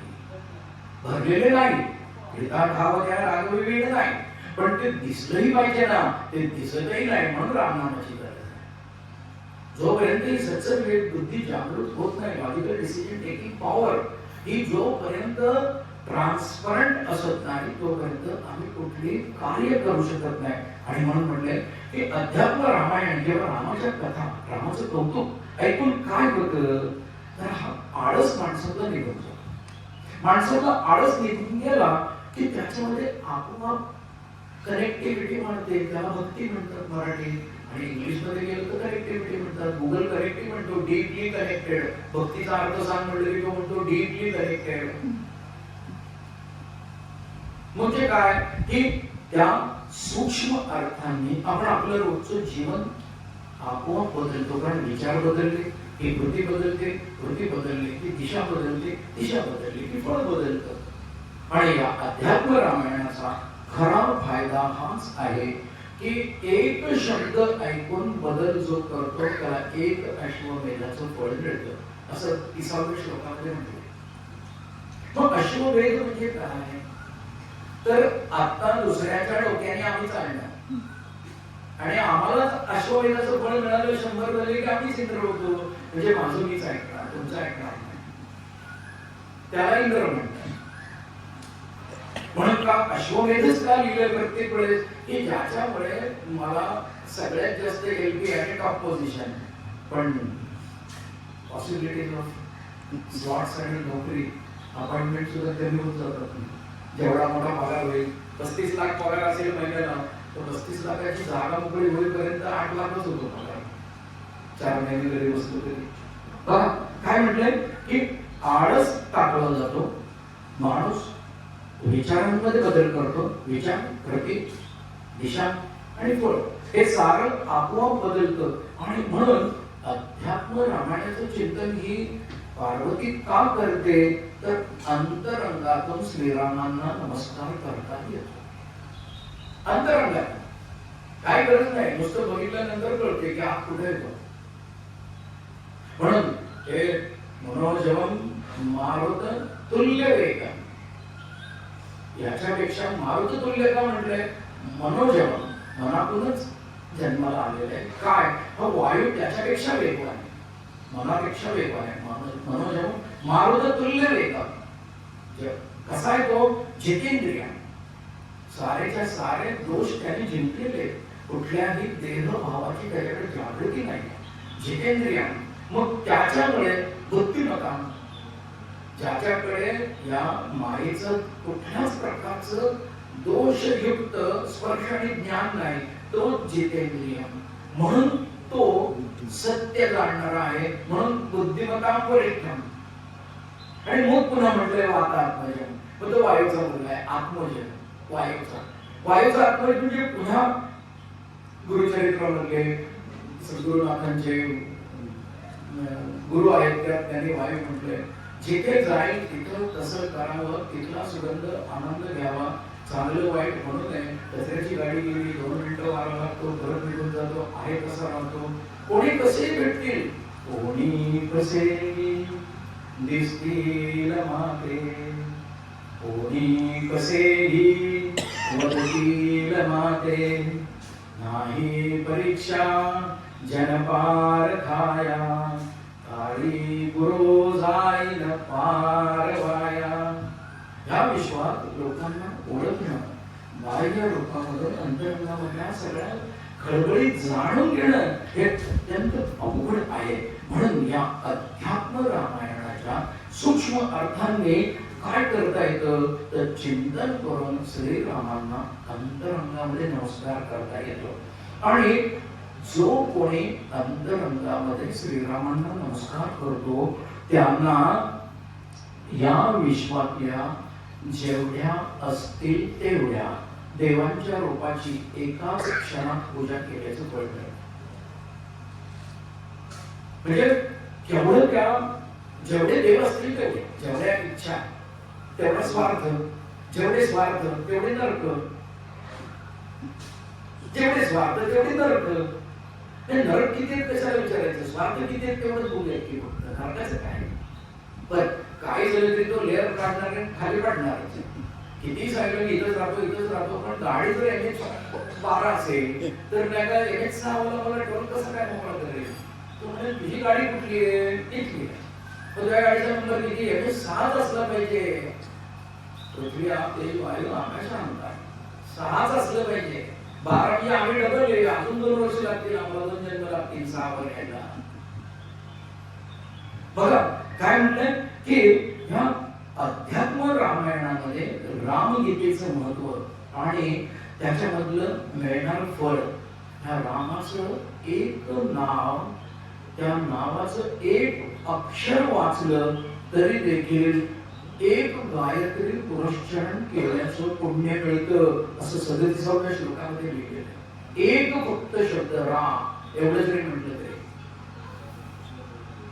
बघा काय म्हटलंय की आता राम म्हणजे जे ज्ञान जागृत झाल्यानंतर कधीही पुन्हा विसरलं जात नाही. आणि म म्हणजे ते हृदयातच राहतं, बाहेर जात नाही, त्याला राम असं म्हणतात. रमयंती इति राम. बघा आणि म्हणून म्हटलंय की या महादेवांच्या आणि पार्वती मातेच्या दोघांच्या संवादामध्ये हे जे काय भार्गव रामाचं वर्णन आलेलं आहे ते ज्या वेळेस हे गुरुगीतेचं पठण करत होते, गुरुकुलामध्ये राहत होते आणि विश्वजननी पार्वती माता त्यावेळेस या रामगीतेचं पठण करत असते. त्यावेळेस तिने ते केलेले, कारण राम तिचा लहान भावाने घेतलेला जन्म आहे, नारायणाने घेतलेला 6वा अवतार आहे, म्हणून ती त्याच्या ताकदीसाठी हे करत होती. म्हणजे शुद्धता जेव्हा असते तेव्हा आंतरिक शक्ती ही तितकीच ताकदवान लागते. म्हणून रामाच्या अवताराच्या वेळेस पार्वती माता आपल्या भावासाठी हे करत होती असं वर्णन आहे. हे कसं आहे, पृथ्वी भरवारणाय दिविजैः संप्रार्थितस्य चिन्मयः संजातः पृथ्वीतले रविकुले माया मनुष्यो व्ययः निश्चक्रहत राक्षस पुनर्गाद ब्रह्मत्वमाद्यं स्थिरां कीर्तिं पापहरां विधाय जगतां तं जानकीशं भजे. इथून अध्यात्म रामायणाच्या पहिल्या श्लोकाला सुरुवात आहे. बघा काय म्हटलंय की बालकांड, इथं बालकांड आहे. आता याच्यात 7 कांड येतील. आपल्या शरीरात 7 धातू असतात. त्या 7 धातूंचं ज्यावेळेस संमिलन होतं तेव्हाच मनुष्य सत्सद विवेकाच्या जागृतीने बॅलन्स्ड डिसिजन घेत असतो किंवा ऍक्ट करत असतो. पूर्वी काम करायचे बघा, असे मास्तर काम करायचे आमचे त्या इथं, तर इथं त्या वर्टिकलचं सगळं लिक्विड इथं असलं आणि हे पिळून सरळ झालं की माणसाची एका वृत्ती जागेवर येते, वेड्यासारखं करणारा मुलगा नीट व्हायचा. आता मास्तरकडे मुलाला काय तुम्ही ओरडलं विचारायला गेलं तरी मास्तर जाऊन येतो. म्हणजे आम्ही मुलांना संरक्षण देऊन मुलं चांगली केली तर मिळवली. आमचे पिळलेले नीट बसता येते. बघा काय म्हटलंय की या देवांच्या कळकळीच्या प्रार्थनेनुसार, विनंतीनुसार त्या काळी असलेल्या संकटांचा आणि राक्षसांचा पृथ्वीला भार सहन होत नव्हता. आणि हा भार निर्गुण, निरामयी, चिन्मयी, अविनाशी अशा या परब्रह्म सूर्यवंशामध्ये आलेल्या मायेला आपल्या अधीन ठेवून ज्याने अवतार घेतला होता त्या अवतारामध्ये त्या मनुष्य रूपासाठी प्रेम निर्माण होण्यासाठी ठेवलेल्या नावाला राम असे म्हणतात असं म्हटलंय. आणि म्हटलंय की आपले अवतार कार्य पूर्ण करून सर्व भक्तांच्या हृदयी ज्याने कोमल चरण कायम सोटी स्थित केले आणि आपले दिव्य तेज स्मरणशक्ती दृष्टी आणि वाणी याच्यामध्ये चिरकाल चिरंजीवी जागृत ठेवले अशा जानकीनाथांच्या भजनाशिवाय या विश्वात मला दुसरा उपाय तरी काय आहे असं म्हटलंय. आणि मग आता एक पुन्हा असेही म्हटलंय की बाबा जशा गोपालकृष्णांच्या बाललीला खूप आहेत तशा श्रीरामांच्या बाललीला आहेत, त्यांच्या तशा आहेत. कारण अवतार एकमेकांचेच आहेत. आधी राम आणि मगच कृष्ण. आधी राम येतो, आधी परशुराम येतो, आधी वामन येतो. या सगळ्या दशावतारांची सुद्धा एक जी घटना आहे या दशावतारांच्या घटनेमध्ये काहीही झालं तरी देखील डेव्हलपमेंट ऑफ सोल याच्या पलीकडे कुठलंही तत्व लपलेलं नाही. जिथं देव छोटा भक्त मोठा तिथं तो वामन आला. बर अहंकार हा मारून टाकण्यासाठी अहंकार खूप मोठा असतो, मग त्याच्या तितके पट मोठं व्हावं लागतं. म्हणून वामनाला कितीही मोठं होता येत होतं. दान जर शरीरच मी तुला केलंय तर तू त्या शरीराने करतो ते दान तुझं कसं करतोय दान जे आज करतोय ते आम्ही उपकार फेडतोय तर दुसऱ्यावर करतोय कुठं माहिती हो. आपण पटकन भेटलेल्या माणसाला म्हणतो किती मदत केली याचा काय उपयोग नाही, पण ती गतजन्मी किती जन्म झाले कोणाला माहिती. मी कोण कैसा कोठून आलो येथेची कशाला कोठे निघालो जीवित हेतू मजला कळाया तारी गुरु जाईन पार वाया. हे करणार कसं म्हणून याच्यामध्ये म्हटलंय की ह्या भगवान गोपाल कृष्णांच्या जशा अनेक लीलांचं रंगून रंगून वर्णन करता येत होतं. त्या सदुडुदुड चालत यायचा, या खिडकीतून बघायचा असं वर्णन करता यायचं. तसं श्रीरामांचं सुद्धा एकदा आईला भूक लागली मला फळत दे म्हणाली. आई म्हणाली 2 मिनिटं थांब. तर त्याने तेवढ्या वेळामध्ये आपल्या हातातील काठीने सारेच्या सारे फोडून टाकले आणि त्यातील लोणी दही आपल्या चढूला भावांना वाटले. तो राजघराण्यात होता, त्या आतमध्ये कोणी येऊ शकत नव्हतं म्हणून त्याला मुक्त अवतार घ्यायचा होता. तर तो म्हणाला तुझा लहान भाऊ झाला की मला काही पण ऐकायला नव्हतं, आता मी लहान भाऊ होणार नाही, मी मोठा भाऊ होणार आहे. बलराम झालं तरी ऐकावंच लागलं बघा. आणि म्हणून म्हटले की मग आता ह्या विश्वात जन्माला आल्यानंतर आपल्याला सद्गुरु कृपेशिवाय काहीही पर्याय नाही. सद्गुरु कृपा म्हणजे काय? योग्य वेळी योग्य निर्णय घेण्यासाठी अंतरंगामध्ये जागी होणारी निरागसता त्याला सद्गुरु कृपा म्हणतात. ही गुरुकृपा काय आहे? हा इकडे हॉटेल बांधायला आला आणि त्याच हॉटेलमध्ये आता मी देऊळ म्हणून प्रवचन करतोय. काय सद्गुरु कृपा आहे? आम्ही आमच्याकडचा केळाचं घरी नेण्यासाठी जर खणी असेल आणि गुरुजी समजा ट्रॅफिक मध्ये गाडी थांबली, समोर देऊळ आहे, तर देवळात म्हणाला बरं झालं की आज कोणीच प्रसाद आणला नव्हता आणि मी पण विसरलो, तर तेवढं देता काय फळ? खरं घरी नेत होतो पण बरं झालं. अरे रोजच घरी नेतोय, घरी नेऊन खाऊन उपयोग काय झाला? 30 साल बाहेर टाकतोय, सकाळी उठणारी त्याच्यावरून घसरतोय. किती किती जन्म माझ्या मनी जी वसते नमीशा दत्तात्रेया तू नाशिरे सर्व दोषा तू विश्वरूपी प्रभुदेवराया तारी गुरु जाईन पार वाया. कारण हे त्यांनी जर नाही केलं तर या सद्गुरु कृपेशिवाय ह्या जगामध्ये म्हणजे डेफिनेट ट्रू नॉलेज म्हणजे सद्गुरु कृपा डेफिनेट, त्याच्यात शंका नाही. ट्रू म्हणजे त्याच्या ऐवजी काहीही नाही. आणि नॉलेज म्हणजे ज्याच्यावर पोट भरत नाही पण कल्याण होतं. पोट भरतं ते ब्रिलियन्सी आणि जे जगायला मिळतं ते इंटेलिजन्स असते. हा फरक असतो थोडासा.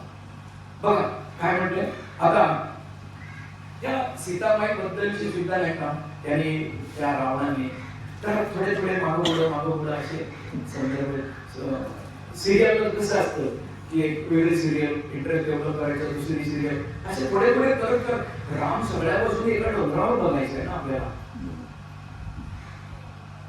त्रिकुट पर्वतावर त्याला बघायचं, त्रिकुट पर्वतावरही बसलेत 5 जण, त्याच्यात तो राम आहे बघा. म्हणून सगळ्या बाजूने करताना की त्या रामायणाच्या पाठीमागे सुद्धा अर्थ कसे काढले की हा रावण म्हणजे कोण, जसा हा दशरथ होता पुत्रासाठी व्याकुळ झालेला हा दशरथ, हे 5 ज्ञानेंद्रिय 5 कर्मेंद्रिय ही सुद्धा विवळ होती का, तर हेच पुढे संतान चालू राहावं, हीच वंशावळ पुढे चालू राहावी म्हणून सद्विचारांची जागृती होण्यासाठी यज्ञ म्हणजे परिपूर्ण निष्काम कर्म जेव्हा त्यांनी केलं, पुत्र कामेष्टी फक्त निष्काम कर्माची जागृती होण्यासाठी त्यांनी पुत्र कामेष्टी यज्ञ केला. हा देखील दशरथच होता. दशरथाचा राजा रामच पुन्हा, कारण दशरथ हा 10 इंद्रियांचा एकमेळा केला तो दशरथ. तसा या 10 दोषांना याच जागी जाऊन जो कोणी जागा करतो तो दशानन, तो सुद्धा दशच आहे. आणि जेव्हा ही मूळ प्रकृती आशीर्वाद देऊन स्मरणशक्ती जागी करते तेव्हा राम भेटतो. आणि जेव्हा ती स्मरणशक्ती जागी करत नाही, स्मृती भ्रंशात बुद्धिनाशो बुद्धिनाशात प्रणश्यती, तेव्हा तो दशानन असतो. आणि रावण असतो तेव्हा फक्त तो शिवभक्त असतो. कैलासकडे पाठ फिरवली की शिव दूर गेले. कैलासकडे तोंड आहे तोपर्यंत तो शिवभक्त होता. कैलासाकडे पाठ फिरवली, स्वार्थाच्या जीवनाकडे पाठ फिरवली, वाल्याचा वाल्मिकी झाला. मग खड्ड्यात कुठपर्यंत जायचं, वळून बघायची इच्छा होत नाही तोपर्यंत. वळून बघून उलट्या रस्त्याला परत चालता आलं. आता इथं नदीची धारा, इकडे गेलं की राधा, आपोआप मुक्ती आहे. बघा काय म्हटलंय की या दशाननाच्या हृदयी या शरीराला आपल्या इच्छेने आपल्याला वागवता येण्यासाठी काय केलं पाहिजे, तरी मनोवृत्तीच आपण आपल्या ताब्यात घेऊन पळवली पाहिजे. म्हणून त्यांनी सीतेला पळवलं. मग आता ही मुळात 10 इंद्रियांच्या शक्तीला, म्हणजे ती मुळात जडणघडण कशी आहे, भोगे राबो नलो आयुखम मनोबुद्धी रेवच अहंकार इति यज्ञ प्रकृती अष्टधा. त्या 8 प्रकृतीमध्ये आणि त्यात पुन्हा ते 5 रसना सगळ्यात वाईट आणि गंध सगळ्यात वाईट, ते 8 आणि हे 2 10. या 10चा अधिकार कोणाकडे, महामायेकडे.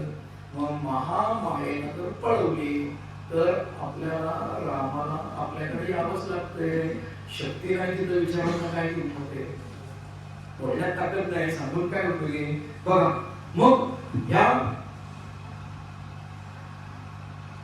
सीतेला त्याने पळवून न्यायचं ठरवलं रावणाने. हे कसं ठरवलं होतं की या जगाला किती दोष येऊ शकतात त्याची रूप दाखवण्यासाठी या रावणाने इतके उपचार केले. म्हणून या प्रत्येक त्याने 10 राक्षस मारले, त्याच्यानंतर 3 घरातले मारले, असे 13 मारले. 14वा तो मेला. तेव्हा चित्त मोकळ झाले. रामे चित्तलय सदा भवतु मे. बघा आणि म्हणून म्हटले की या रामाच्या नुसत्या नावाने करोडो लोकांना मुक्ती मिळेल. तर रामाने ज्यांचा वध केला त्यांना मुक्ती न मिळण्याशिवाय या जगातला दुसरा कोणता पर्याय उपलब्ध असू शकतो. आणि म्हणून म्हटले की रामाने आपल्या नावाने, स्पर्शाने, चिंतनाने अढळपद प्राप्त सगळ्यांना करून दिलेलं आहे. आणि हे अढळपद देखील आपल्याला पूर्वीच्या साऱ्या शापांमधून मुक्त करतं, म्हणजे आपल्या सबकॉन्शियस माइंडवर पडलेल्या अनेक लेयर्सला ते काढून टाकतं. पुन्हा पुन्हा चांगलं काम केलं की नको ती कामं वाचतात आणि पुढचा क्षण आपोआप चांगला येतो. मागच्या क्षणाचे चुकीच्या निर्णयांची भोग भोगायची इच्छा स्वतःहून तयार होते मनात. आणि म्हणून म्हटलंय की त्याच्यामध्ये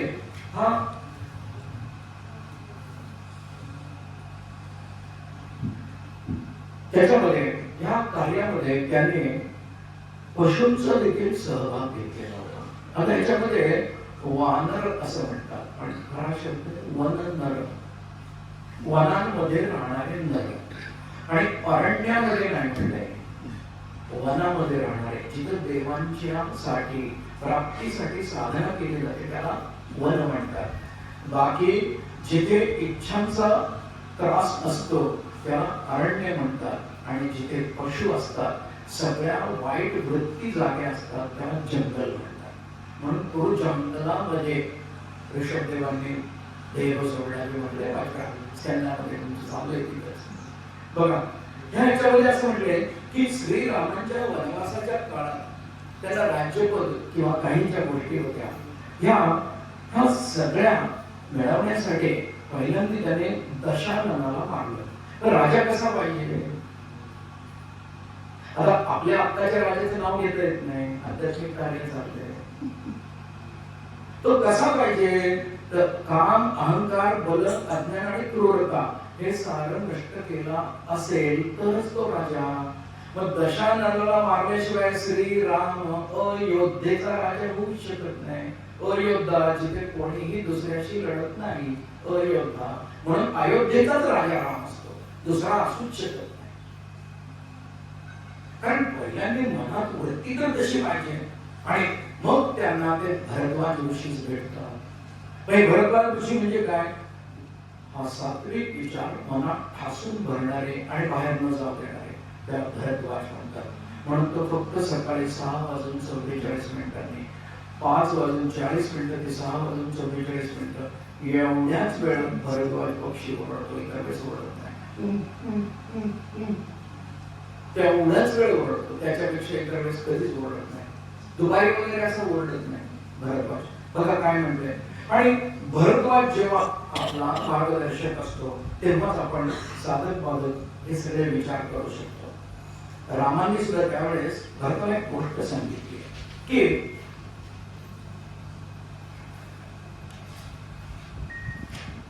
आधी थोडस एक गोष्ट घेतो, मग प्रत्यक्ष मग त्या श्रीरामांच्या वनवासाच्या काळामध्ये त्यांना राज्यपद देत होते. त्यांनी ते भरताला दिलं. हा भरत म्हणजे कोण? भ म्हणजे सतत मिळवलं जाणारं ज्ञान आणि रथ म्हणजे कायम गतिमान असलेला. म्हणून भरताकडेच चांगले विचार असू शकतात, इतरांकडे नाही. शत्रुघ्न ज्याचं लक्षच शत्रूंकडे असतं, शत्रूंना मारण्याकडे असतो, तो राज्य नाही सांभाळू शकत. म्हणून शत्रुघ्न नव्हता, नेहमी भरतच होता. आणि लक्ष्मण म्हणजे सात्विक विचारांना आधार देऊन त्याचं संरक्षण करणारी वृत्ती. म्हणून राम कुठलाही लक्ष्मण कुठलाही ओळखायला येत नव्हते खेळताना असं म्हणायचे. आणि तो नेहमी खेळसर असायचा, कारण तो मुक्तीचा मार्ग होता. म्हणून म्हटलंय बघा अशा वेळेस त्यांनी की भरताला एकच गोष्ट सांगितली की अरे मी माझा हा पृथ्वीचा भार, राक्षसांचा त्रास नष्ट करण्यासाठी फार पूर्वी पृथ्वीला शब्द दिला होता. आणि त्यावेळेस मी तिला सांगितलं होतं की ही जी काय मी लीला रचतो आहे, या रचलेल्या लीलेमध्ये नानाविध देव ज्यांनी त्यांनी आपापली कामं पूर्ण करायची आहेत. आणि मी मुद्दामून सगळीकडे चालत जाणार आहे, कारण राजवाड्यामध्ये राहून राजांवर मी राज्य करू शकत होतो, पण त्यांच्या जनतेच्या मनामध्ये राजांबद्दलचं भय घालू शकत नव्हतो. म्हणून मी आता हे करणार आहे. मग जी रावणाने अपहरण केलेली आहे ती माया सीता आहे. आणि म्हणूनच श्रीराम फक्त पापी वृत्तीच्या लोकांचे मत आणि मन परिवर्तन करण्यासाठी पायामध्ये काहीही न घालता दंडकारण्यामध्ये फिरते, असं त्यांचं वर्णन केलं. पुढे त्या जटायूचं एक वर्णन केलं की जटायू हे तर गिधाड होत, घागर पक्षी. बघा काय म्हटलंय की हा जटायू होता, याने देखील काय केलं, दूरवर जे दिसतंय आणि आज त्याच्याप्रमाणे वागता येत नाहीये. दूरवर दिसतंय पण आज त्याच्याप्रमाणे वागता येत नाहीये. आणि ज्याला दूरच दिसल्यावर ते माझं कल्याण आहे हे ज्याला समजलं, त्या जटायूने फक्त रावणाशी युद्ध केलं. बाकी फक्त मेलेली ढोरं बघण्यासाठी इकडे तिकडे फिरतात. बघा, आणि म्हणून म्हटलंय की या पार्वतीला सुद्धा या जगीत आलेले लोक खरोखर दुर्दैवी आहेत, जे रामाला दोष देऊन रामांवर या साऱ्या रामायण घडवण्याचे आरोप करतात असं लिहिलं. ही माया सीता, या माया सीतेने सगळं केलंय. मग पुढे त्यांनी त्या परत अयोध्येला येईपर्यंत त्या सगळ्या गोष्टींना, सगळ्या दोषांना टाकून दिलं आणि साऱ्या विश्वातलेही दोष त्यांनी काढून टाकले. म्हणून म्हटलंय की तेव्हा तर त्रेतायुग होतं तरी सत्ययुग वाटत होतं. बघा काय म्हटलंय, आणि त्यावेळी स्वतः भगवंताच्या पवित्र सहवासाने निर्मळ झालेली वन, नद्या, पर्वत, द्वीप, खंड, समुद्र हे सारे कामधेनू प्रमाणे कार्य करीत असत. कामधेनू प्रमाणे जे काही खाल्लं तरी दूध मात्र अमृतच द्यायचं, तर कामधेनू म्हटलंय. आणि म्हणून म्हटले की हे त्याप्रमाणे राजाला मानत असत. त्यावेळेस नारायणाच्या तळाशी त्याला ते पित्याप्रमाणे मानत असत. आणि सगळ्यात आश्चर्याची गोष्ट रामराज्यामधली की कोणालाही शारीरिक अथवा मानसिक व्याधी होत नसत. राम नामाने सगळ्यातून मुक्ती मिळते. हे व्यास मुनींनी 9व्या स्कंदातल्या 10व्या अध्यायातल्या 54 आणि 55 श्लोकांमध्ये श्रीमद भागवतात लिहून ठेवलेलं आहे. बघा काय म्हटलंय, कोणालाही शारीरिक व मानसिक व्याधी त्रास देत नसत. वय, भय, अशक्तपणा याची त्या जगातील एकाही नागरिकाला पीडा होत नसे. पानगळ होतच नव्हती वृक्षांची. इच्छेविरुद्ध मरण देखील येत नसे. म्हणजे काय, जर आलं म्हणजे भय जाईल, अपमृत्यू टळेल. मृत्यू येता मोक्ष लाभेल. जाणवणी जो ऐसे आचरेल तोची वय ज्ञानमूर्ती. हुशार म्हणजे कोण, आपण मनाला घाबरतोय का, नाही, केव्हा येईल माहित नाहीये म्हणून. बघा, आणि म्हणून म्हटलंय की बहुता तरी हेची आपण धरावी, रघुनायका आपलेसे करावे. दीनानाथ दे तोडरी ब्रीद गाजे, मना सज्जना राघवी वस्ती. की त्याला हृदय ठेवलं तरच या सगळ्या गोष्टींचं आपल्याला ज्ञान येणार आहे किंवा त्याची आपल्याला अनुभूती येणार आहे. तुमच्या नेहमीच्या सिस्टीममध्ये काय मध्ये वगैरे असतो का? नाही. पुढे चालू ठेवायचे ना, अजून अर्धा तास आहे, चालणार आहे. आता श्रीराम म्हणजे तरी काय आहे, विचारधने. श्रीराम म्हणजे काय, हे विचारधने, साक्षात परब्रह्म परमात्मा. हे जरी स्वपूजन करत असले तरी देखील त्यांचं हृदय हे श्रीराम. जगी धन्य तो राम सुखे निवार. हे राम नामाने घेतलेलं जे सुख आहे त्याच्याने आपल्याला आपल्या मनाला असणाऱ्या सगळ्या लोकांना बुजवलं जातं. कथा ऐकता सर्व तल्लीन देहे भावना राम बोधे उडाली, मनोवासना राम रूपी उडाली. आणि या अशा ह्याच्यामध्ये आपण वाल्मिकी रामायण याचा एक 5 मिनिटात अंदाज घेऊ, मग तुलसी रामायण याचा 5 मिनिट अंदाज घेऊ, आणि मग पुढे आपण आज किंवा उद्या आपण अध्यात्म रामायणाच्या या 14 अध्यायांना आपण काही 14 अध्याय घेऊन आणले वेळेच्या बंधनामुळे. तर त्याच्याप्रमाणे तर वाल्मिकी रामायणामध्ये सुद्धा काय केलंय बघा. हा वाल्या होता, वाल्याचा वाल्मिकी झाला. दिशा बदलली, मराचं राम आपोआप झालं. मरा मरा मरा मरा लिहून दिलं होतं, त्याने दिशा बदलली, त्याचं काय काम, आपोआप राम झालं. मग जे जागृत बुद्धी ठरवते तसं या शरीराला वागावं लागतं. मग अवतार घेतल्यावर रामाला वाल्मिकीने लिहिलं आहे तसंच वागावं लागतं. माझाच वाल्मिकी, मीच वाल्याला मारलं तर होत असतो, मी वाल्याला माझ्यातल्या नाही मारलं तर माझा वाल्मिकी कसं होणार, माझा वाल्मिकी नाही झाला तर माझा राम माझं कधी ऐकणार. म्हणून प्रत्येकाच्या हृदयी हा राम आहे. दुसऱ्याचा राम आमचा ऐकत नाही, आमचाच राम आमचा ऐकत असतो. बघा काय म्हटलंय की ह्याच्यामध्ये काय केलंय, न्याय आणि कर्तव्य. बघा न्याय आणि कर्तव्य म्हणजे कुठल्याही प्रकारे दोषयुक्त वृत्ती ज्याची नसेल, अभ्यास नसेल, दृष्टी नसेल, असाच माणूस न्याय देऊ शकतो. म्हणजे आजचं नाही त्या काळातलं वर्णन आहे. न्याय देऊ शकतो, तर तो कसा देतो, तर त्याचं ते कर्तव्य आहे असं मानलं गेलं तरच. न्याय देणं हे ज्याचं कर्तव्य आहे असाच करता पुरुष घराला नीट कुठल्या तरी दिशेला नेतो. नाही तर मोठा भाऊ इथं कोकणात शेती करणार, लहान भावाला शिकवणार, त्याचं लग्न डॉक्टरशी होणार, तो तिकडे मुंबईमध्ये राहणार, फक्त आठवड्यात वर्षातून 2 वेळा येणार. मग ते घर वेगळं आणि हे घर वेगळं, दोघांची दिशा वेगळी आहे. रामपेठ मध्येच भेटतोय तो, मुंबईत राम नाहीये. कारण मुंबईत पैशात राम आहे, पैशातला राम संपतोय आणि रामातला पैसा संपत नाही, म्हणून ते धन आहे. पायो जीवने राम रतन धन पायो, ते धन आहे ते. बघ आणि म्हणून म्हटले की अन्याय आणि अहंकार.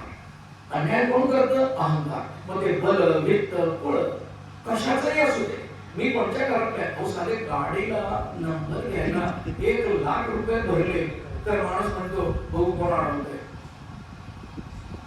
साधं नंबराचे गाडी तर घेतली तर इंग्लिश नावाची, ते फार बागड्या असतात त्या एका गाडी, त्या बागड्यांना मी घेतली तर तो दुसऱ्यांच्या पण बागड्यांना का फोडायची वेळ आणतो, 10 जण तरी उडवतो. बघा काय म्हटलंय की जेव्हा अन्याय आणि अहंकार असतो तेव्हा हा न्याय आणि कर्तव्य हे जाग असतं. आणि मग हे कधी होतं, तर याचा संघर्ष व्हायला लागतो. रात्रंदिनं आम्हा युद्धाचा प्रसंग, अंतर्बाह्य मन आणि जग हे ते इथं येतं. आणि मग इथे तत्प्रसरित विजय भूती ध्रुवा नीतिर्मतिर्मम, नीती विजय श्री धृती क्षम दम याच्याने धर्माचाच विजय होतो. म्हणजे कोणतीही गोष्ट या विश्वामध्ये टिकायची असेल तर ती फक्त सिस्टीमनीच टिकते, एथिकल वे. पैसे मिळतात हो, आमच्या दारू कोणी पित नाही, पण आमची दारूची एजन्सी आणि पूर्ण रायगड तालुक्याला त्या जिल्ह्याला आम्ही दारू पुरवतो. आमच्यात पण पित नाही हो, पैसे आमची एजन्सी आहे. मग पैशाच्या माळांची एजन्सी घेऊन मसोडला का नाही ऑफिस केलं, माळांची एजन्सी काय नाही केली. प्रत्येक घरात नाही का रोज माळ मोजली जाते की नाही, बघण्यासाठी गाड्या का नाही ठेवल्या. बघा काय म्हटलंय की अहो श्री महाराजांची दया किती की शेवटी नाही माळ घ्यायची लाज वाटते तर शेवटी नाही का अंगठी मधली आली आहे माळातली फक्त करायची, पण त्याला मिरवणी नाही म्हणून कितीही मोजावे लागतात दिवसभरात. इथं तिथं मिरवण्याकडे लक्ष आहे. तर या मण्यांचं सुद्धा गोड असं आहे की ज्याला धरून मोजतो त्याच्यापेक्षा ज्याने धरून ठेवलेल्या दोऱ्याला किंमत आहे, त्याला कधी हात लागत नाही.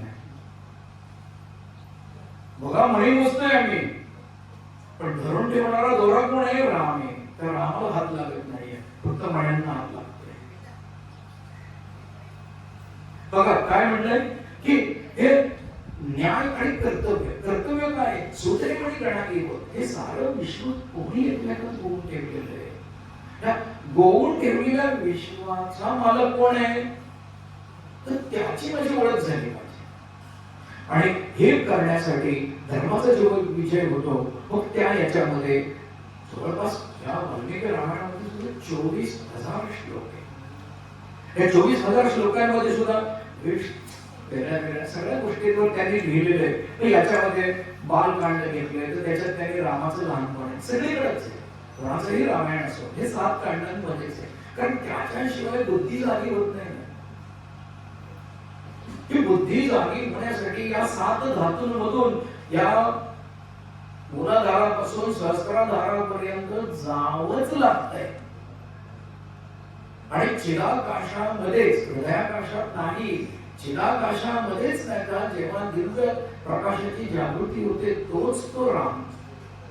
मग तो निळा असतो, मग तो निळा असतो. बाकी सगळे वेगळे वेगळे असतात, पण त्यांना खूप दागिने असतात, पण तिथे मात्र फक्त चैतन्य मूर्ती चिन्मयी.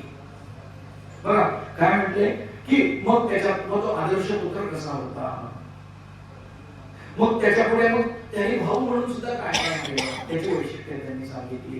किंवा आम्ही कसं वागलं पाहिजे हे वाल्मिकी रामायणामध्ये सांगितलंय. पुढे काय म्हटलंय की मग त्यांनी अयोध्या कांडामध्ये घर घरात मांडायचं नसेल आणि घर टिकून ठेवायचंच असेल तर काय करायला लागतं, तर पितृवचन पाळायला लागतं. आजपासून रामायण बनतं. वडिलांचं ऐकायचं म्हटल्यावर नाही, कारण ते भांडणार कोण.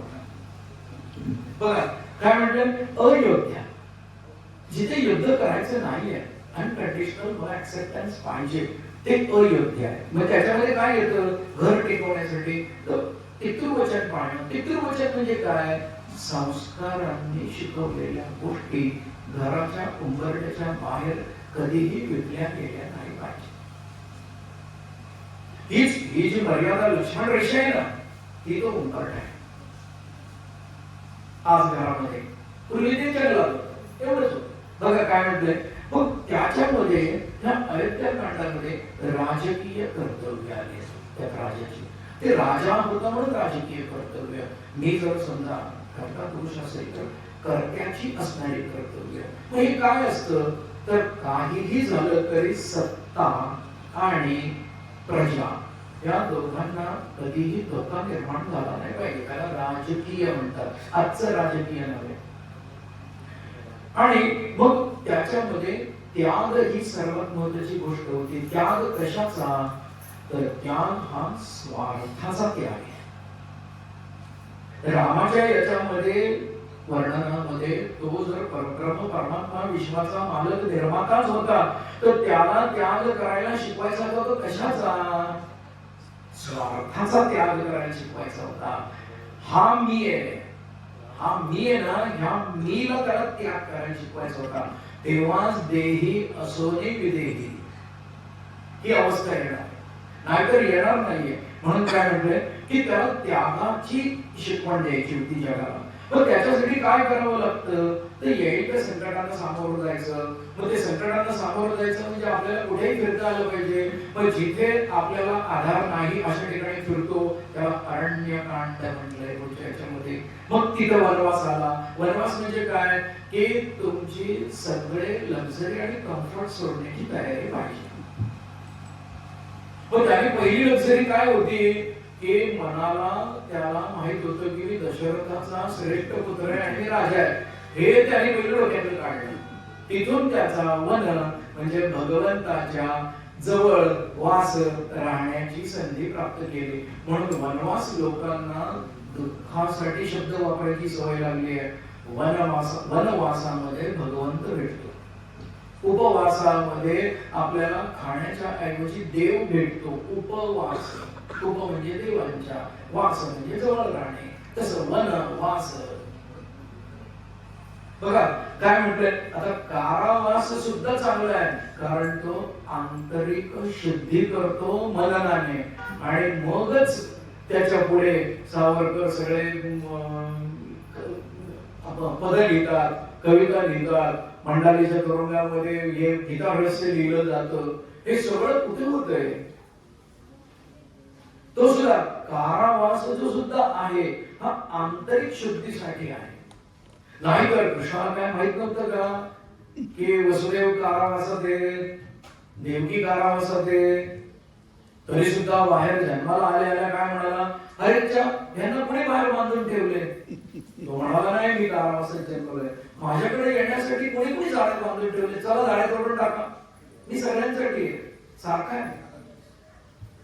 आणि म्हणून इथं पुढच्या याच्यामध्ये काय म्हटलंय की मग इथे ह्या वनवासामध्ये अध्यात्माचा शोध घेतला गेलाय. मग अध्यात्म म्हणजे काय की ज्या ज्या गोष्टी मला देवाकडे जाण्यापासून अडवतात, ज्या माझ्या मध्ये येतात, ज्या व्यावहारिक जीवनातले कर्तव्य आणि आकर्षण, मोह आणि असली पाहिजे अशी मला पुन्हा पुन्हा खुणवतात, त्या गोष्टींना सोडून मला कुठे पोहोचायचं आहे याचा ध्यास, त्याला आध्यात्मिक शोध म्हटलंय. आणि म्हणून अरण्यकांडामध्ये ते केलंय. आणि तिथे जेव्हा अध्यात्माचा शोध घ्यायला जातो तेव्हा स्थितीचं अपहरण होतं. तोपर्यंत होत नाही, कारण देह भाव सोडल्याशिवाय विदेही अवस्थेमधला अध्यात्म भेटत नाही. म्हणून जोपर्यंत अध्यात्माची ओढ लागत नाही तोपर्यंत आपल्यात या माया स्थितीचं अपहरण होत नाही. बघा पुढे काय म्हटलंय की मग पुढे किष्किंधा कांड आहे, त्याच्यामध्ये मैत्री, सुग्रीवाशी मैत्री केलेली आहे, विश्वास, संघटित प्रयत्न. का तर मन एका ठिकाणी फिरतंय, डोळे एका ठिकाणी फिरतायत, कान एका ठिकाणी आहेत, हात काहीतरी भलतच करतायत, ह्या सगळ्यांना एकत्र आणलं पाहिजे. मग हे वननरच काय, मग त्याला अस्वल आणि जांबवत आणि सुग्रीव हेच दोन तिथे भेटले. कारण जे खेळवून खेळवून मारतं त्याला संसाराचं यश म्हणतात. खेळवून खेळवून मारतं, गुदगुल्या करतं, बरं वाटतं, ते दुःख सहन होतं. आणि 3.5 तास मांडी घालून बसायचं तर दुःख सहन होत नाही. पैशासाठी आपण रात्री 11:30 ते 3:30 बसू शकतो, प्रवचनाला 7:30 ते 7:30 पण बसू शकत नाही. अमेरिकन टाइम ना, आमचा राम टाइम आहे बघा. आणि म्हणून म्हटलंय की ह्या किष्किंधा कांडामध्ये देखील असंच वर्णन आले सगळं की मैत्री कोणाशी ठेवावी, की जो आपल्याला सहकार्य करेल त्याच्या आधारावर परब्रह्म भेटला पाहिजे. म्हणून हनुमान हा सुग्रीवाचा मित्र आहे म्हटलंय आणि वाली कुमल हा भाऊ म्हटलंय. बघा पुढे काय म्हटलंय की सगळ्यांनी मिळून, म्हणजे या सगळ्याला सांगताना मनाला सांगायचं इथंच बस बाबा, आता काही काल सत्काळपर्यंत 1 तास होतो प्रवचन, आता हे काय हा माणूस उठतो की नाही काय माहित, कोणाच्या ओळखीचं आहे माहित नाही, कधी उठेल, बरं ऐकावं सुद्धा वाटतंय, कंटाळा तर आलाय, चहा तर प्यायचाय, पाणी तर हवंय, उठून गेलो तर आपणच दिसू, नशीब उलट्या बाजूला लावून ठेवलाय कॅमेरा, नाहीतर सगळे पुरावे एकाच व्हिडिओ मध्ये येतील. हे संघटित प्रयत्न केले की आपोआप होत. म्हणजे ब्राह्मण जेव्हा पूजेला येतो तेव्हा मंत्र कोणी म्हणेल तो 7 तास बसायचे पैसे घेतो, अहो बसायचे पैसे घेतो, तो 7 तास मांडी घालून बसून दाखव बरं. आणि पाणी सुद्धा किती प्यायचं असतं, अश्विनीमध्ये खड्डा किती असतो, पाणी ओम केशवाय नमः म्हटल्यानंतर इथपर्यंत कंठ मोकळा होईल एवढंच पाणी प्यायचं असतं. नाही तर ओघाला ठेवलं असतं की तिथं पळीच ठेवली असते. तसं नसतं. ओम केशवाय नमः, ओम माधवाय नमः, ओम नारायणाय नमः, गोविंदाय नमः.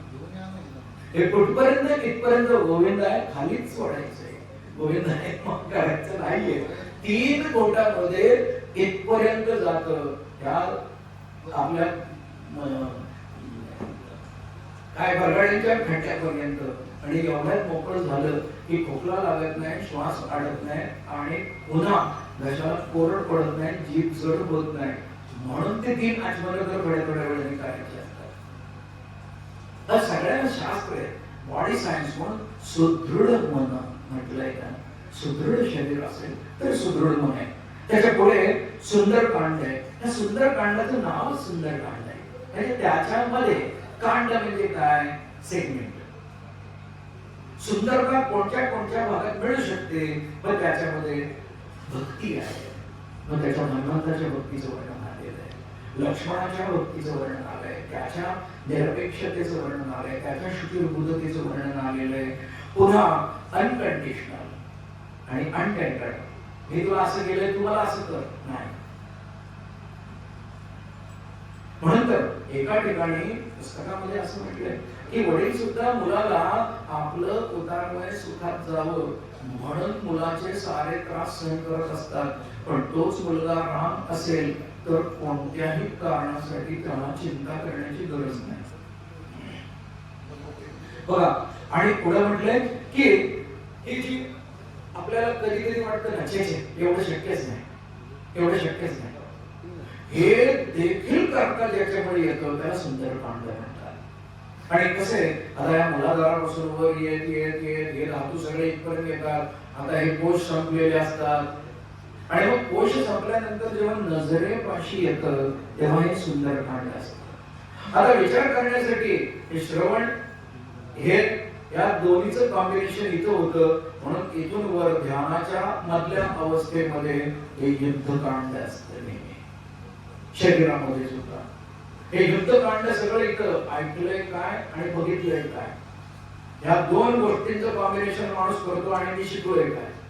या तिघांचं जेव्हा आतमध्ये युद्ध होतं तेव्हा युद्धकांड असतं. ते नेहमी सावं असतं, कारण अहंकाराला मारायचं असतं आणि म्हणून ते चांगल्या आणि वाईटाचा नेहमी निर्णय करणार असतं.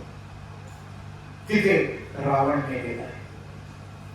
आणि मग आता मला भ्रष्ट करणारं या विश्वामधलं मायेच्या आधाराने निर्माण झालेलं काही नाहीये. त्यावेळेस मग हे उत्तरकांड येतं आणि पुन्हा तो अयोध्येला येतो आणि राजा राम होतो. ही सगळ्या रामायणांची रचना, सगळ्यांची मूळ त्याचं ते तत्व समजून सांगण्याची मूळ बेस हा सगळा हा असा सूक्ष्मातला. गप्पा मारायला खूप आहे, आपल्याला कथा बघायचीच नाही. कारण काय, आता कथा समजा आली आणि त्याच्या ठिकाणी बरी असली किंवा गंधर्व नगरी असली तर ते गंधर्व, अप्सरा, पर्या, यक्ष यांच्या बरोबर कुठे फिरणार आहे बघा. आणि म्हणून काय म्हटलंय की याच्यामध्ये काय केलंय तर आदर्श पुत्र कसा असावा तर चांगला विचार याला आदर्श पुत्र म्हटलंय. म्हणून पहिल्या विचाराला नेहमी आपण आधार मानतो. आदर्श पुत्र म्हणजे with reference of true knowledge. पुढचं काय म्हटलंय, आदर्श पत्नी कोण आहे, जी नेहमी विचारांच्या अधीन असते, स्वतःचं अस्तित्व दाखवत नाही. ते म्हणजे देहबुद्धी. जेव्हा विचारांच्या शरणागत देहबुद्धी असते तेव्हा आपल्यातून कधी वाईट कर्म घडत नाही. तिला सीता म्हटलंय. मग हा आदर्श भाऊ हा लक्ष्मण दाखवलाय, एक लक्ष्मण दाखवलाय आणि एक भरत दाखवलाय. भरत कोण असतो, हृदयी ज्याचे चिंतन आहे त्याने सांगितलेल्या प्रत्येक सूक्ष्म संदेशाला, इंट्युएशन्सला आपण फॉलो करतो तो भरत. आणि प्युअर इंट्युएशन्सला जो प्रोटेक्ट करतो तो लक्ष्मण. शुद्ध विचारांचं संरक्षण जो करतो आणि निर्भयपणे एखादं कार्य करण्यासाठी जी आंतरिक शक्ती जागी होते त्याला लक्ष्मण म्हणतात. म्हणून रामायण आजही रोज माझ्या आयुष्यात घडतंय. रामायण जोपर्यंत पृथ्वी गोल फिरते तोपर्यंत प्रत्येकाच्या आयुष्यात संपू शकत नाही. मला सांगा की ते काय कुरुक्षेत्रावरचा कौरव पांडवांच्या युद्धाचा घरात फोटो लावला की घरामध्ये महाभारत होतं. आत्ताच्या सिस्टीम मध्ये एकुलता एक मुलगा, तोही अमेरिकेला आहे, तो पैसे पाठवत नाही आणि आपण राहतोय वृद्धाश्रमात. आणि त्या वृद्धाश्रमात जर तो फोटो लावलेला असेल तर कोणाशी भांडता सांगा. हे सगळं स्वतःच आहे. कुरुक्षेत्र की जिथे मी धर्म आणि अधर्माचा निर्णय करू शकलेलो नाही, ते कुरुक्षेत्र, तेच माझं मन आहे, तेच हे युद्ध काढतंय. काहीही वेगळं नाहीये. फक्त कधी कधी नाही का रामापेक्षा कृष्ण बरा वाटतो, पण राधा कळत नाही म्हणून कृष्ण नाही का बायकांशीच खेळणारा वाटतो.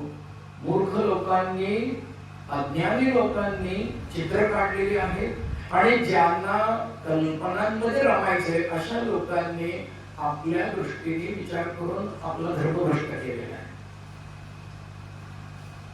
आम्हाला जर राम म्हणजे ही जर फक्त एथिकल डिसिजन मेकिंग पॉवर हा एकटाच राम आहे, तर त्याच्या ऐवजी पॉवरफुल देव कुठला आहे सांगा मला.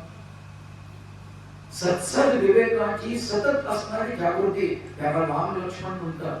तसंच वागणारं शरीर याला राम लक्ष्मण सीता म्हणतात. आणि हे सगळं मी भगवंतासाठी करतो त्याला राम लक्ष्मण सीता हनुमान म्हणतात. का नाही माझ्या मनामध्ये येते कधीच? हे रामायण हे पवित्र आहे, नाही येत माझ्या मनात. वेड्यासारखी लोक त्या रावणाचं उदो करतात शिवभक्त आहे म्हणून. पाठ वळवलेला रावण हा दशानन आहे. पाठ वळवलेला आपला आदर्श असू शकतो का? कुठे तोड होते यालाही महत्व आहे. म्हणजे पुन्हा राधेलाही किंमत आली, नाही धारेप्रमाणे जग वाहत चाललंय तसं जावं मी वाहत बघा. आणि म्हणून म्हटले की जोपर्यंत आपण आदर्शाचे गुण आपल्यासाठी अत्यावश्यक आहे असं वाटत नाही तोपर्यंत तो देव खरा मला वाचवणार आहे हे कधी समजून येत नाही. म्हणून काय म्हटले की मग तो कसा असला पाहिजे? गुणवान असला पाहिजे. आता त्रिगुण आणि गुणवान, त्याच्या त्रिगुण मध्ये तो सगळाच्या सगळा सात्विक असतो तेव्हा तो दत्तात्रेय असतो. तीनही एकच असतात. तीन तोंडाचा दत्त कुठेही लिहिलेलं नाहीये. संपूर्ण त्रिपुर रहस्यामध्ये तीन तोंडांचा दत्त, तीन मुखांचा दत्त कुठेही लिहिलेलं नाहीये. ज्याला तीन मुख आहेत, जो विचार करतो, जो त्याप्रमाणे वागतो आणि आपल्याला स्वतःला त्यातून सोडवून निष्काम कर्म करतो, अशी तीनही ठिकाणी सात्विक बुद्धी असते, त्याला दत्तात्रेय म्हणतात. आणि अशी वृत्ती स्वतःच्या इच्छेने येऊन आपल्या डोळ्यासमोर उभी असते, आपण वाईट काम करू शकत नाही, त्याला दत्तात्रेय म्हटलंय. त्रिगुणात्मक म्हणजे एकच आहे, त्रैमूर्ती ब्रह्मा विष्णू महेश. तो कोण आहे? दत्त हा गणा समोर येऊन उभा राहतो. तोच कधी काय निर्णय घेतला पाहिजे आणि या तीनही ठिकाणी मी काय केलं, मी काय केलं पाहिजे आणि मी याच्यात कसा नाही, हे देवाचंच काम कसे. हे जेव्हा श्रीराम जागे असतात तेव्हा दत्त समजतो, नाही तर समजत नाही. बघा या सगळ्या गोष्टींमध्ये म्हणून हा विष्णूच फक्त दत्त आहे, कारण तोच सगळं चालवतोय. पण तरी म्हणतो मोक्षाचा अधिकार असूनही विष्णू म्हणतो की तो महादेवांचा अधिकार आहे. पण निष्काम कर्म हेच मोक्षाकडे नेत असतं. मग निष्काम कर्म हाच मोक्ष आहे का? निष्काम कर्म संपल्यानंतर मोक्ष आहे? निष्काम कर्म हाच मोक्ष आहे बघा. आणि म्हणून म्हटले की तो गुणवान झालेला दाखवलाय, धर्मज्ञ दाखवलाय आणि सत्य वाक्य. आपण जर स्वतःशी खोटं बोललो तर आपल्याला आधार देणार कोण आणि वाचवणार कोण? श्रीराम हा जो श्रीराम आहे, मी जर माझ्याशी खोटं बोललो, who is loyal to himself is a winner. जो जीता वही सिकंदर. पण जीता म्हणजे कोणावर? या 6 दोषांवर बघा. आणि म्हणून म्हटलंय सत्य वाक्य. या रामाला सत्याचं आणि रामाचं एवढं जवळचं नातं काय? तर मी स्वतःशी खरं नाही बोललो तर मी कोणाशी खरं बोलणार? कोणाशीच बोलू शकत नाही. आणि मग तो कसा आहे? तर मला जे जे मदत करतात त्या सगळ्या, ये धरती, ये नदिया, ये रहना और तुम. बघा काय म्हटलंय? सर्वभूत हिते रताः. कायम तो आपल्याला कम्फर्ट देणाऱ्या आणि अध्यात्मापासून दूर न नेणाऱ्या, साऱ्या उपकार करणाऱ्या लिव्हिंग आणि नॉन लिव्हिंग थिंग्सचाच विचार करतो, त्याला सर्वभूत हिते रताः असं म्हणतात. तो श्रीराम. आणि मग तो जितेंद्रिय असतो, कारण त्याला स्वतःचं काही करायचं नसतं आणि म्हणून तो मर्यादा पुरुषोत्तम असतो. लोक म्हणतात त्याला लिमिटेड एक्सपान्शन आहे म्हणून. ज्याने कशाला कुठपर्यंत ताणत न्यावं याच्या मर्यादा शास्त्र सिद्ध करून जगासाठी कधीही भ्रष्ट न होण्यासाठी ज्यांनी लिहिल्या, स्वतः वागल्या आणि तसं जगाला वागायला लावलं, त्याला मर्यादा पुरुषोत्तम म्हणतात. ज्याला मर्यादा नव्हत्या पण शरीरामध्ये आलेल्याला, जसं आत्म्याला शरीर ही मर्यादा आहे तसंच नाही का या शरीराने मी काय विचार केला पाहिजे यालाही मर्यादा आहे. त्या मर्यादांचं उल्लंघन कधी झालं नाही पाहिजे, जेणेकरून पुन्हा या जीवावर नानाविध प्रकारचे आवरण पडतील, पापुद्रे पडतील आणि पुन्हा एक जन्म घ्यायला लागेल. म्हणून एक जन्म न घेण्यासाठी ज्यांनी मर्यादा समजावून सांगितल्या त्याला मर्यादा पुरुषोत्तम म्हणतात. आणि असं हे थोडस रामायणाचा बेस आहे. उद्या आपण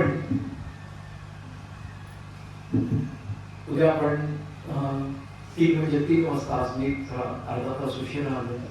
उद्या 3 वाजता म्हणजे 3 वाजता आपण बरोबर या तुलसी रामायणाचं थोडस रेफरन्स घेऊया आणि मग हे अध्यात्म रामायण म्हणजे काय, या अध्यात्म रामायणाचे एक 10-15 पानं घेऊन आणले. त्याच्यावर असंच माझ्याकडे बघत राहा म्हणजे माझी शक्ती टिकून राहील आणि मग मला नीट बोलता येईल. श्रोता वक्ता श्रीराम. संगीत गायन दे रे राम, आलाप गोडी दे रे राम, धात माता दे रे राम, अनेक घाटी दे रे राम, रसाळ मुद्रा दे रे राम, जाड कथा मज दे रे राम, दस्तक टाळी दे रे राम, नृत्य कला मज दे रे राम, प्रबंध सरळी दे रे राम, शब्द मनोहर दे रे राम, सावधपण मज दे रे राम, बहुत पाठांतर दे रे राम, दास म्हणे सद्गुण धाम, उत्तम गुण दे रे राम, श्रीराम जय राम जय जय राम, श्रीराम जय राम जय जय राम, श्रीराम जय राम जय जय राम, श्रीराम जय राम जय जय राम, श्रीराम जय राम जय जय राम, श्रीराम जय राम जय जय राम. सद्गुरुनाथ भगवान की जय. सांब सदा शिवार्पणमस्तु. सगळं आपलं माफ करा.